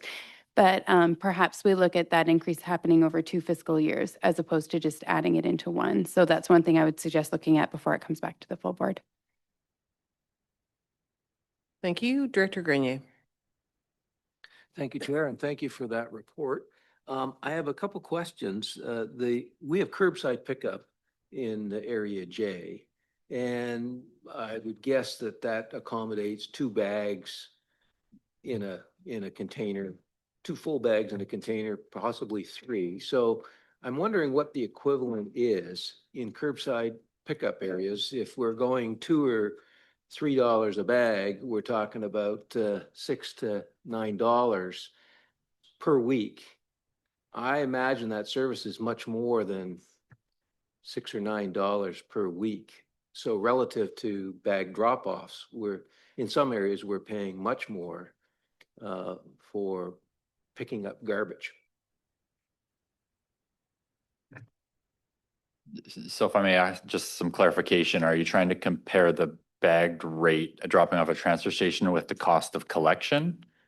Indeed, I'm trying to do that to put some perspective on how low the bag drop rate is, because we do have in the area of Blue River and all through area J, a bag collection that is much more than $1 or $2 or even $3 a bag. And it would be useful to have that perspective. I don't know if you can answer that right away. Yeah, I don't think I could put a number to that, but it is a different level of service. So maybe just for some context, the curbside collection systems that you're speaking about, that's a separate service where there's separate taxation collected for that. That service then has to fund the cost of actually collect the bags, as well as that service pays the disposal fees of dropping off that garbage, even if it's at a TNRD site. So they pay the per ton garbage rate plus the cost of collection through taxation of that service. So And so that would be much more than $2 or $3. yeah, it would be, they're paying $90 a ton plus the cost of collection, whatever that works out to be. We don't have that broken down by bag. Okay, and then if I could, Chair, we're dealing with this minimum hours of operation, and I just wonder if you could put some perspective. We have some transfer stations like Lac Lejeune that I believe are only open 2 days a week. Is that right? So can you give some perspective on the 4 that you're proposing, perhaps what our transfer stations, our minimum hours are, and the savings that we're about to get from these proposals, whether it's worth it, I guess, is the question.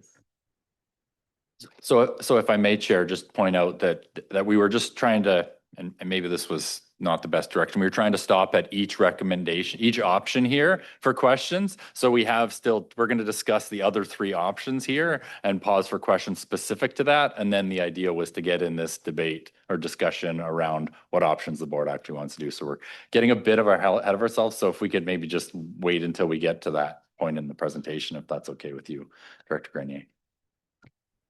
Director Thorpe. Thank you, Chair. So one thing I'd like to talk about with this cost per bag is that 54% of residents self-haul. They do not have the option of having garbage pickup. So they're having to take their time, their vehicle, their gas, and take it to the transfer station. So when I initially looked at this, and I thought, oh, we're going to double the rates. And then when that's, might not sit well with really rural residents. And then when I realized that it had been 2009 since anything had happened, I thought, okay, we need compromise. So $2 does seem reasonable, but I would caution against raising it further simply because of the number of residents it affects and the number of residents that are really rural that it affects. I think that putting it at $2 would be reasonable, but I think if we start looking at more, it would not sit well with residents. Thank you. Thank you. And Director Hayward. I'm in agreement with Lee Onslow in regards to our folks that are working in our transfer stations. I think that for some folks, that's the only job they can get. A lot of them are seniors. And I think that they do a really good job for us. They deal well with our constituents. And for a 50-cent change in the cost of a bag, it seems like we're going to shoot ourselves in the foot by cutting back on our employee hours just for a small raise in bags. And I have to say, some of the bags that come are like triple the size of regular bags. So we really have to consider that, right? Maybe that's a possibility to think about too. Director Onslow and Director Sarai. Thank you. I just wanted to comment on the price for the bags in living rural. And when I moved to BC 8 years ago, coming from Alberta, we were paying $4 a bag and we live very rural. And it felt like our garbage disposal was free. The first time I went to the transfer station, I said, what, $20? That's so cheap. Wow, I couldn't believe it. And I think if we do increase the bag price, we have to do a real focus on education about the recycling. Thank you. And Director Sarai. Thank you, Chair. I was just, from what I've been hearing is, and I like what Director Newstater said too, I think there's got to be some mechanism built in that we don't end up here, or future boards don't end up here trying to play catch up, but to save those stations that have part-time staff there.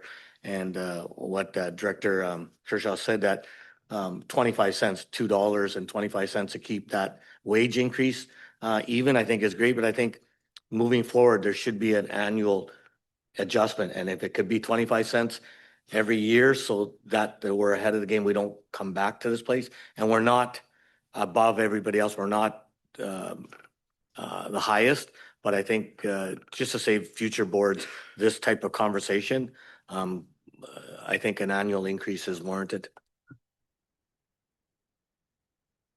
And just a reminder, we did direct staff to find $300,000 approximately of savings. That was the suggestion. That was not, we must reduce the budget by 300,000. So if we make an alteration to one of these four suggestions, we're going to have to make up for it somewhere else. We can decide that we only want to realize $220,000 worth of savings or $350,000 worth of savings. So the 300,000 was not a target that we must hit regardless. So, all right, Director Kerslake. Oh, thank you. Just in regards to what Director Thorpe was saying, we have pickup in my town, and that costs more than $2 a bag to get that service. So in all reality, it kind of evens things out, even though it's self-driven by residents that live outside the city. So. I mean, I do like the idea of, say, increasing it to $2 this year, $3 next year, and then 25 cents a year or something after that, just so that we're not revisiting this, or some board isn't in 16 years revisiting this and hearing that the last time they upped the rates was in 2027. I also do like the idea, that was suggested about just more. I know we already do a lot of education around recycling. Obviously, we do. I don't know, maybe we need to somehow target rural residents a bit more specifically if we're not doing that, just to encourage them to not put everything into those plastic bags. And some of them are quite large. Just encourage more recycling opportunities. All right, any other discussion on this one? Director Lepso. Since you brought that one up, so in the village of Chase, we actually inspect our garbage and recycling cans, and you get the garbage taken out or the recycling taken out if it's not put in the proper container. All right, and Director Ott, I'm going to give you the last word on this subject. Talking about recycling, I'm going to cover recycling nut. But when you actually go to, and I watched them at the Knutsford transfer station, and it's people of all ages. It's not the young, and it's not just the old. When they come with their blue buckets and everything else, it's really neat to watch how little goes into the big blue bin for garbage versus what does go into the recycling. I look at all the recycling that we collect at Knutsford, and there's not that many, residents throughout the whole municipality that come there. But there's one heck of a lot of recycles that used to go to the garbage. So I think rurally, I think we're doing a lot better than we were. And I think we're doing a darn good job. Thank you. Thank you. My comment was not meant on a slight on rural people. I know that people in municipalities do not recycle to nearly the extent that they should. Just that I think everyone could benefit by putting less in the garbage, obviously. All right, we move on to option number 2. Thank you, Chair. So continuing on, the options is number 2, where we would increase all tipping fees by 5%. This option would distribute the increase across all disposal categories except for bagged garbage. It's a small adjustment, but given our overall tonnage, it would generate meaningful revenue of nearly $89,000 in 2026 and $118,000 in 2027. This increase would keep our rates roughly aligned with surrounding regional districts, especially for our high volume or high tonnage materials, including refuse and demolition waste. I'm noting here that it would impact municipalities with curbside programs. It would add a 5% additional cost onto the garbage disposal cost for the year. This is a little difficult to see up on the chart, but I'll just run through a summary of what this proposed adjustment looks like compared to others. So it would keep our refuse rate would go from 90 per ton to 94.50 per ton, which is still below the regional median and among the lowest in neighboring jurisdictions. While demolition, renovation, and construction waste would go up to 260-250 per ton. This is in the upper range. Wood waste would go from 100 a ton to 105, and this is one of the higher in the region comparatively. However, noting that our costs of handling are also higher than surrounding areas because we have many sites that collect wood waste across a wide geographical area. So our service contractor has to travel pretty far to service the wood waste piles once they're ready for chipping. So overall, the 5% adjustment is fairly reasonable and it keeps refuse affordable, which is our highest tonnage waste stream in the system. And with that, we can take some questions and discussion, and I have the two options left after this as well.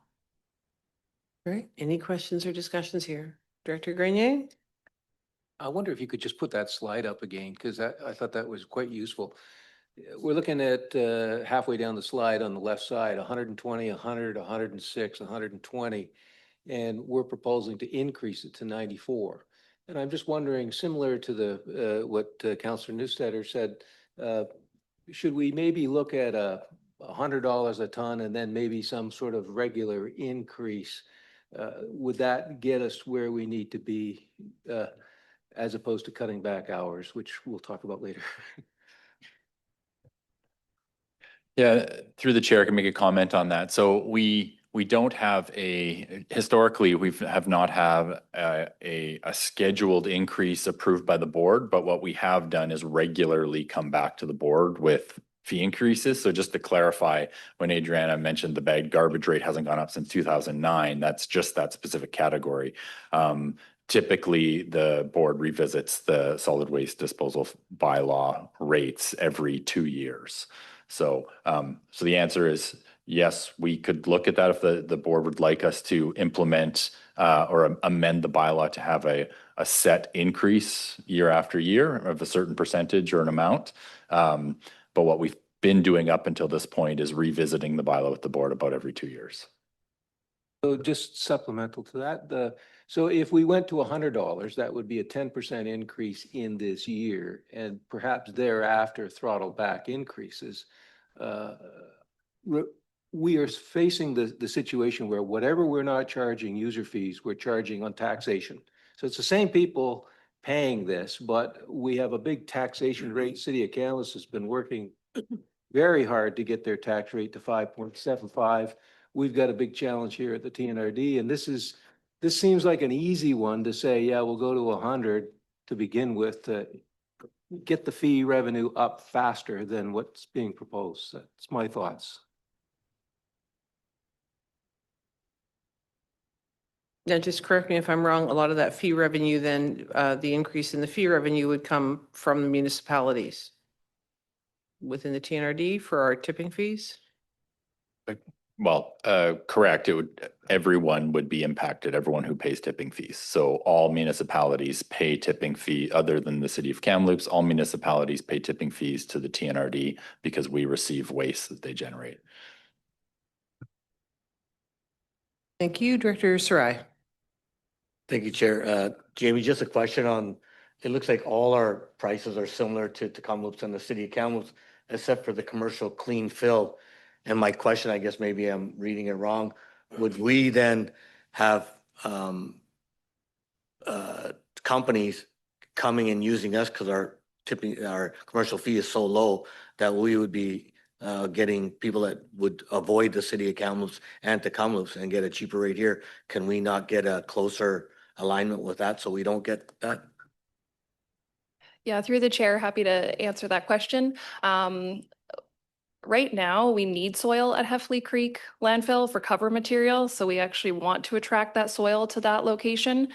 This can change year to year, but we're in a position right now where we do need soil coming into that facility for operational need. Yeah. Anyone else have any questions or comments on this option 2? No, moving along to option 3. Thank you. Option 3 is to increase the rate for concrete from $30 per ton to $50 per ton. This would align with the city of Kelowna, which is currently at $50 per ton, and the CSRD has recently made a change to $80 per ton, so we'd be below that. The financial benefits from this choice would be an extra $49,000 in revenue in 2026 and $65,000 in 2027. This change would primarily affect commercial users. On the operational side, to give some background, we currently accept concrete and asphalt at all of our eco depots to offer full waste disposal needs. We do find that much of the material that we accept at those sites is coming from commercial customers. Once we are full at the eco depots, we need to move that concrete to a consolidation area where we can store it for a longer period of time, because we don't process that material until we have a very large volume. So it's quite expensive for us to move the concrete around between facilities, so the operational cost and burden is high. And the current cost does not cover the true cost of handling the material. So right now we do accept it at a loss. We would expect to see some diversion of this waste stream to Kamloops area facilities with lower rates. However, this would alleviate some of the operational burden that we experience in managing this waste stream. So that one's fairly straightforward, but pause for questions there. Anyone want to weigh in on concrete? Director O'Toole. Thanks for that. Just a question. You mentioned that at the moment it's operating at a loss. Will the shift from 30 to 50 mitigate that issue? Will we be not operating at a loss anymore then? It would mitigate the issue. We may still be at a loss. We only process concrete every few years. So we're still in the process of really quantifying that. The last time we processed, we had stored for about a 10-year period, and it was $300,000 to process all the entire volume that we had. So I don't think we would still get full cost recovery on that. We still are servicing residential customers as well, just with smaller volumes. So this would be a balance between the residential need and the commercial side with the adjustment. Supplemental, sure. Because this also affects asphalt as well too, is that correct? Is there any repurposing when we talk about these materials coming in? Are they able to be used in other applications where there might be some revenue generated in the repurposing of the material? Yes, through the chair, we have used some crushed concrete for road projects at landfill sites, but typically when it's processed, we're having a contractor come in and aggregate the material, and then they're responsible for finding a destination, and they will repurpose it, but they're responsible for finding that end market, not us. Okay, thank you. Any other questions or comments? Director Smith. Thank you, Chair. I'm just wondering on the concrete disposal, is there certain regulations and rules and regulations for taking it to an eco depot? As I'm hearing that there's, I'm getting complaints from residents that you got to phone ahead, the pieces can only be so big. You can, you got to drive a red truck and whatever. So is there that sort of control or? Yeah, through the chair, not quite that specific with the vehicle color, but we do have size restrictions, and this is so that we can reload the material later on. So at an eco depot, the sizes can't be bigger than 3 square feet, and rebar can't be protruding more than 6 inches. If the load's being delivered directly to a landfill site, we can allow bigger pieces, but we need them to be smaller from the eco depots so that we can reload that material and bring it to another facility. Thank you. Any other questions, comments? All right, option 4. Thank you. Okay, getting into option 4. So option 4 focuses on reduced operating hours at select facilities. Staff completed a review of 2 years of data, which included daily customer counts, to identify sites and days where there is low traffic. These were then compared to operating costs with a focus on sites with multiple site attendants on shift, as this translates into higher daily operating costs. This methodology is in line with Director Kerslay's suggestion to look at the larger facilities and potentially reduce summer hours as part of the notice of motion. So what we found during the review is 4 locations really came to the surface. These include Blue River, Logan Lake, Heffley Creek, and Lewis Creek. The proposed reduction is to remove 1 day per week from all of those locations. I'll go into some more detail on the next slide there. The financial impact from this would be $63,000 in savings in 2026 and $65,700 in 2027. Of course, this would visibly impact the public with reduced convenience and also would impact the staff who work at those locations. They would lose that shift.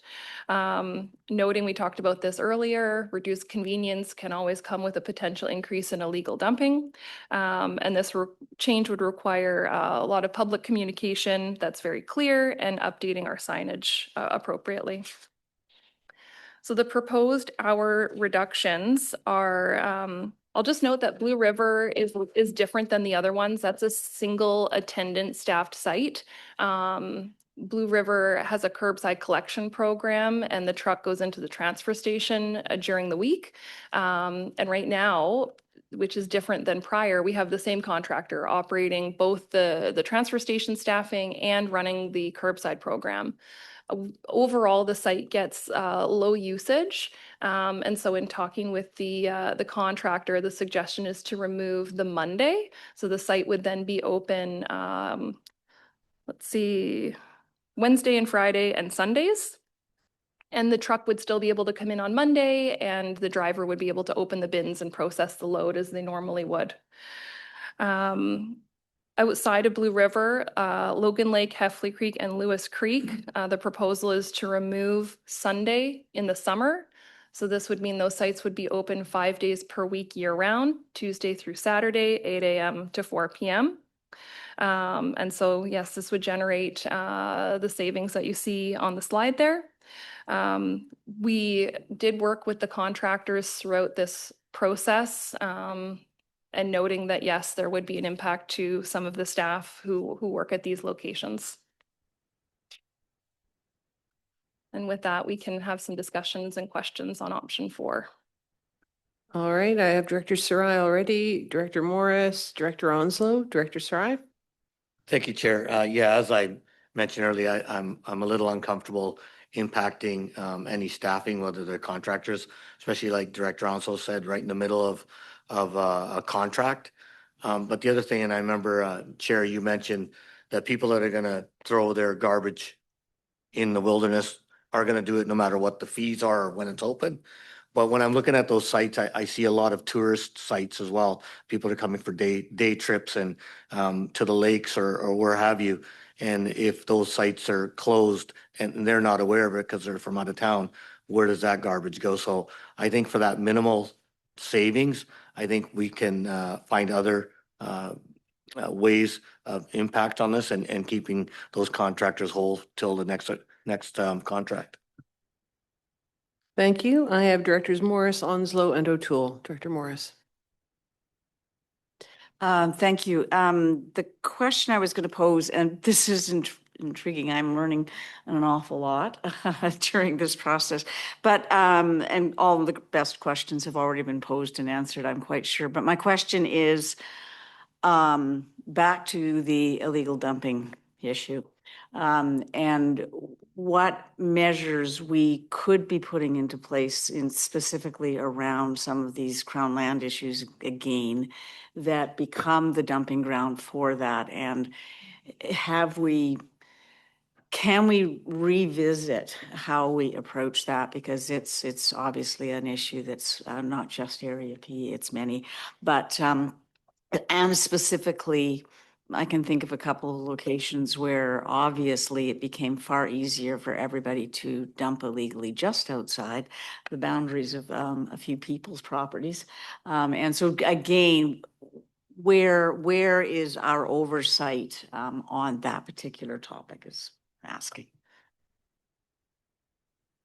Thank you through the chair. So we do have an illegal dumping program where we spend about $30,000 to $40,000 annually cleaning up illegal dump sites. It's driven by reporting. So if you notice a site, we do have a great online reporting tool now where you can fill in the information, put the spot on a map, it comes into our team, and then we action that as quickly as we can.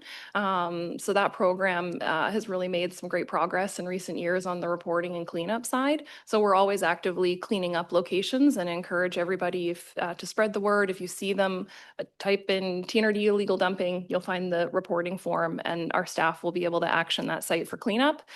We do primarily focus on Crown land areas. We work closely with the Conservation Officer Service and the Natural Resource Officers on the enforcement side because we don't have authority for enforcement. I lost my thought that I wanted to share there, but yeah, you're welcome. If people see something in the TNRD area and they call the RAP line, that gets referred to the TNRD, correct, if it's in our area? RAP line goes to the Conservation Officer Service first, but we do work with the conservation officers fairly closely. So we always encourage people to report it to both entities, the TNRD side and the RAP line. And our staff are in contact with conservation officers to work together on sites. Thank you.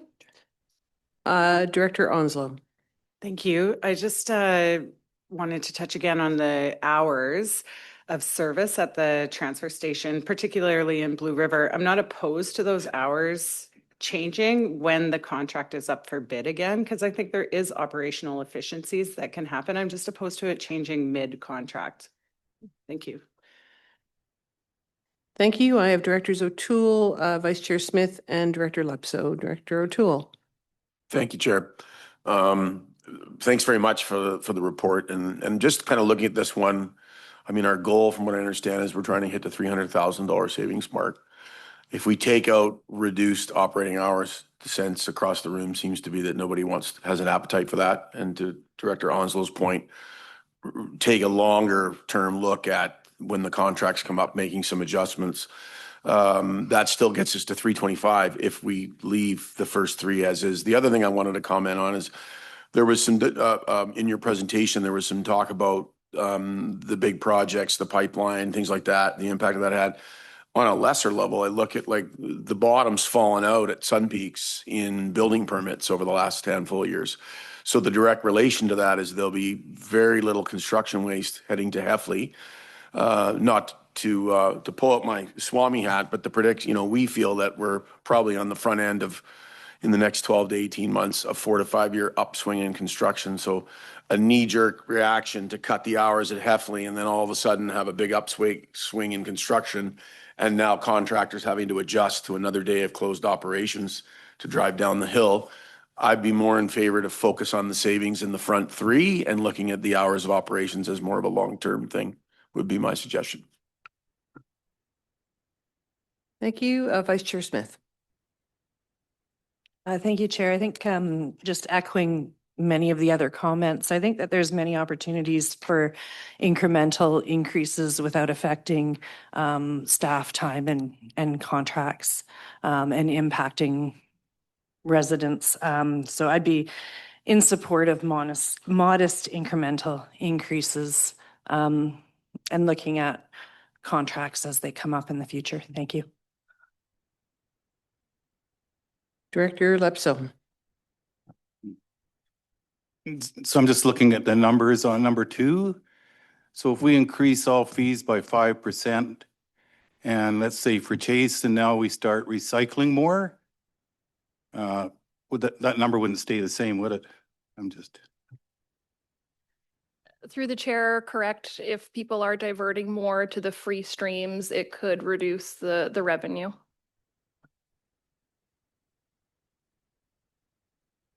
Director Grenier.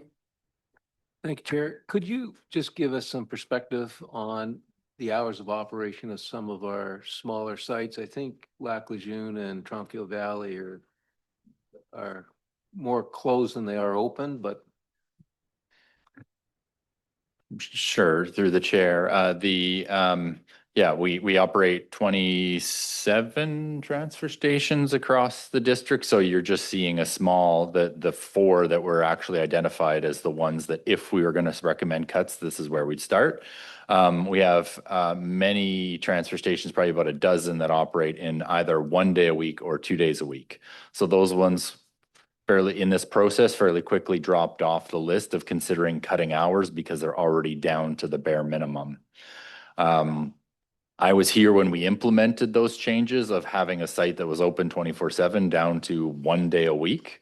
Public wasn't happy about it, but the rationale around it, which we still often reply to those comments, is it's like having garbage collection. It's not curbside collection, but it's instead of having curbside collection. So I live in Kamloops. I have garbage day 1 day a week.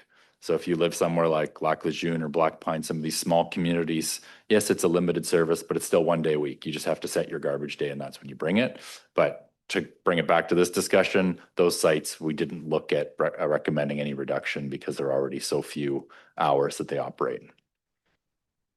So for some perspective, I guess, when the time comes to look at hours of operation and sites at contract renewal times, that might be useful to put every site through a lens and say, okay, we're 5 days a week. Could we get by with 4? And what would that impact our constituents, knowing that some places are only open 1 day a week?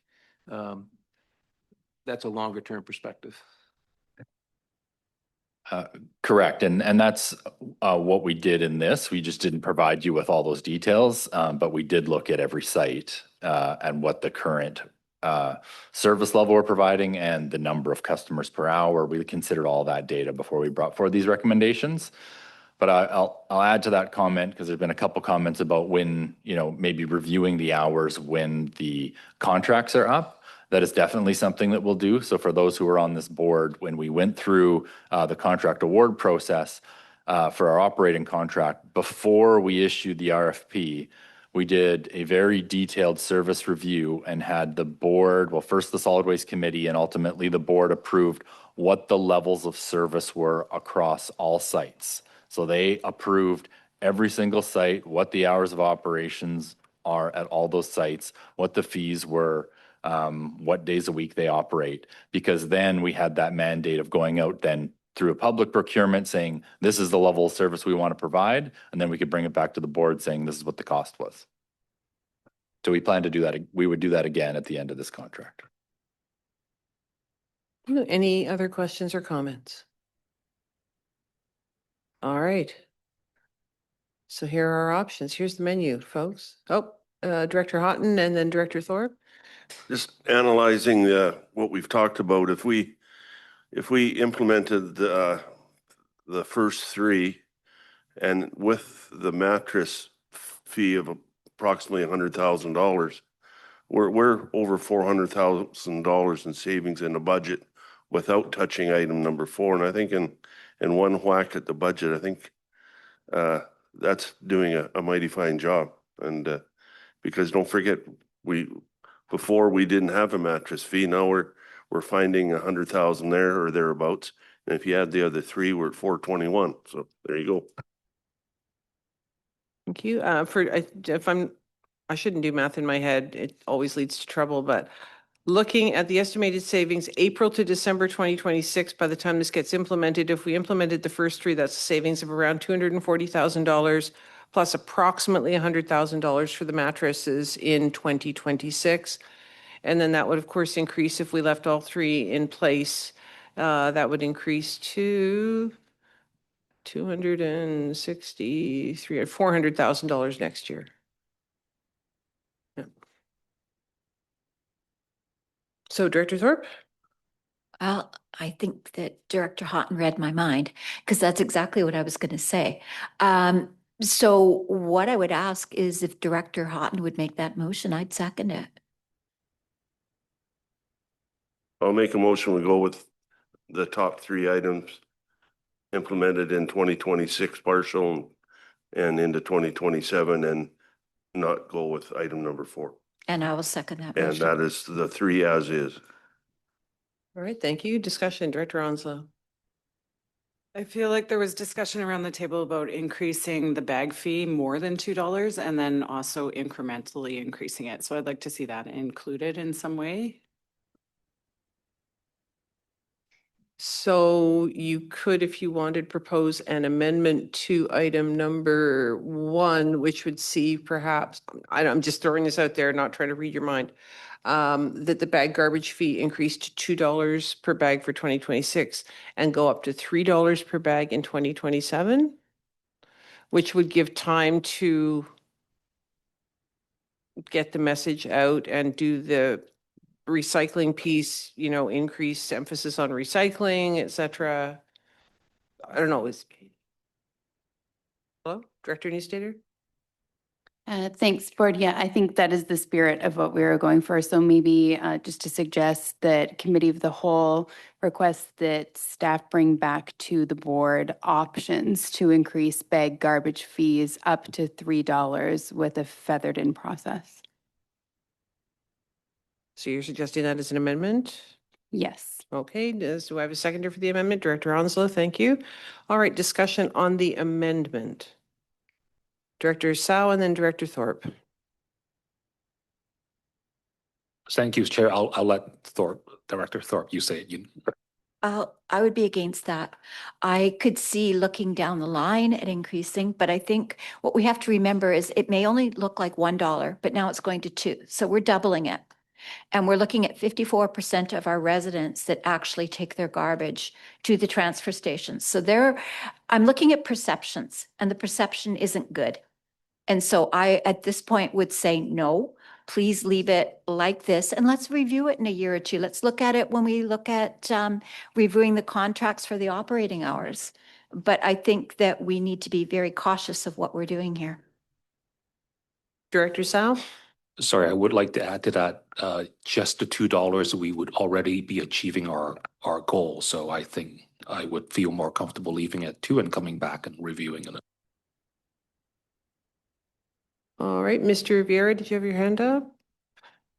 Yes, and just to weigh in on this, hopefully to make the process a little smoother. So if I may make a suggestion that the discussion of incremental increases maybe be considered as a separate direction to staff, and we could bring that to the Solid Waste Committee, because the recommendation here, or what we've proposed, is that we could implement these changes, and what I'm hearing is option 1, 2, and 3 that's on the table for discussion.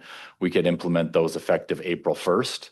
So if we can get clear direction to implement that April 1st, and then any separate discussion around how we go about reviewing incremental increases beyond that be as a separate motion. Director Newstater? If that's staff's suggestion, I'm happy to withdraw the amendment and then table something new. That my larger concept is that we do implement the $2 fee, and then we look at incremental increases to $3 over the next whatever staff recommends. So I'm happy to withdraw the amendment and then retable that separately. Thank you. All right, and who seconded that? Director Onslow, you're all right with that? All right, so the amendment is like it never happened. And we are back to the original motion, which is that options 1, 2, and 3 be implemented as stated on the screen, that number 4 not be part of that. Who have we got? Director Grenier? O'Toole? Oh, that fixed stare. I thought. I think Director O'Connor. Oh, so I've got Director O'Connor and Director Sarai. Director O'Connor. Thank you. I was getting confused here because we are not voting on anything today.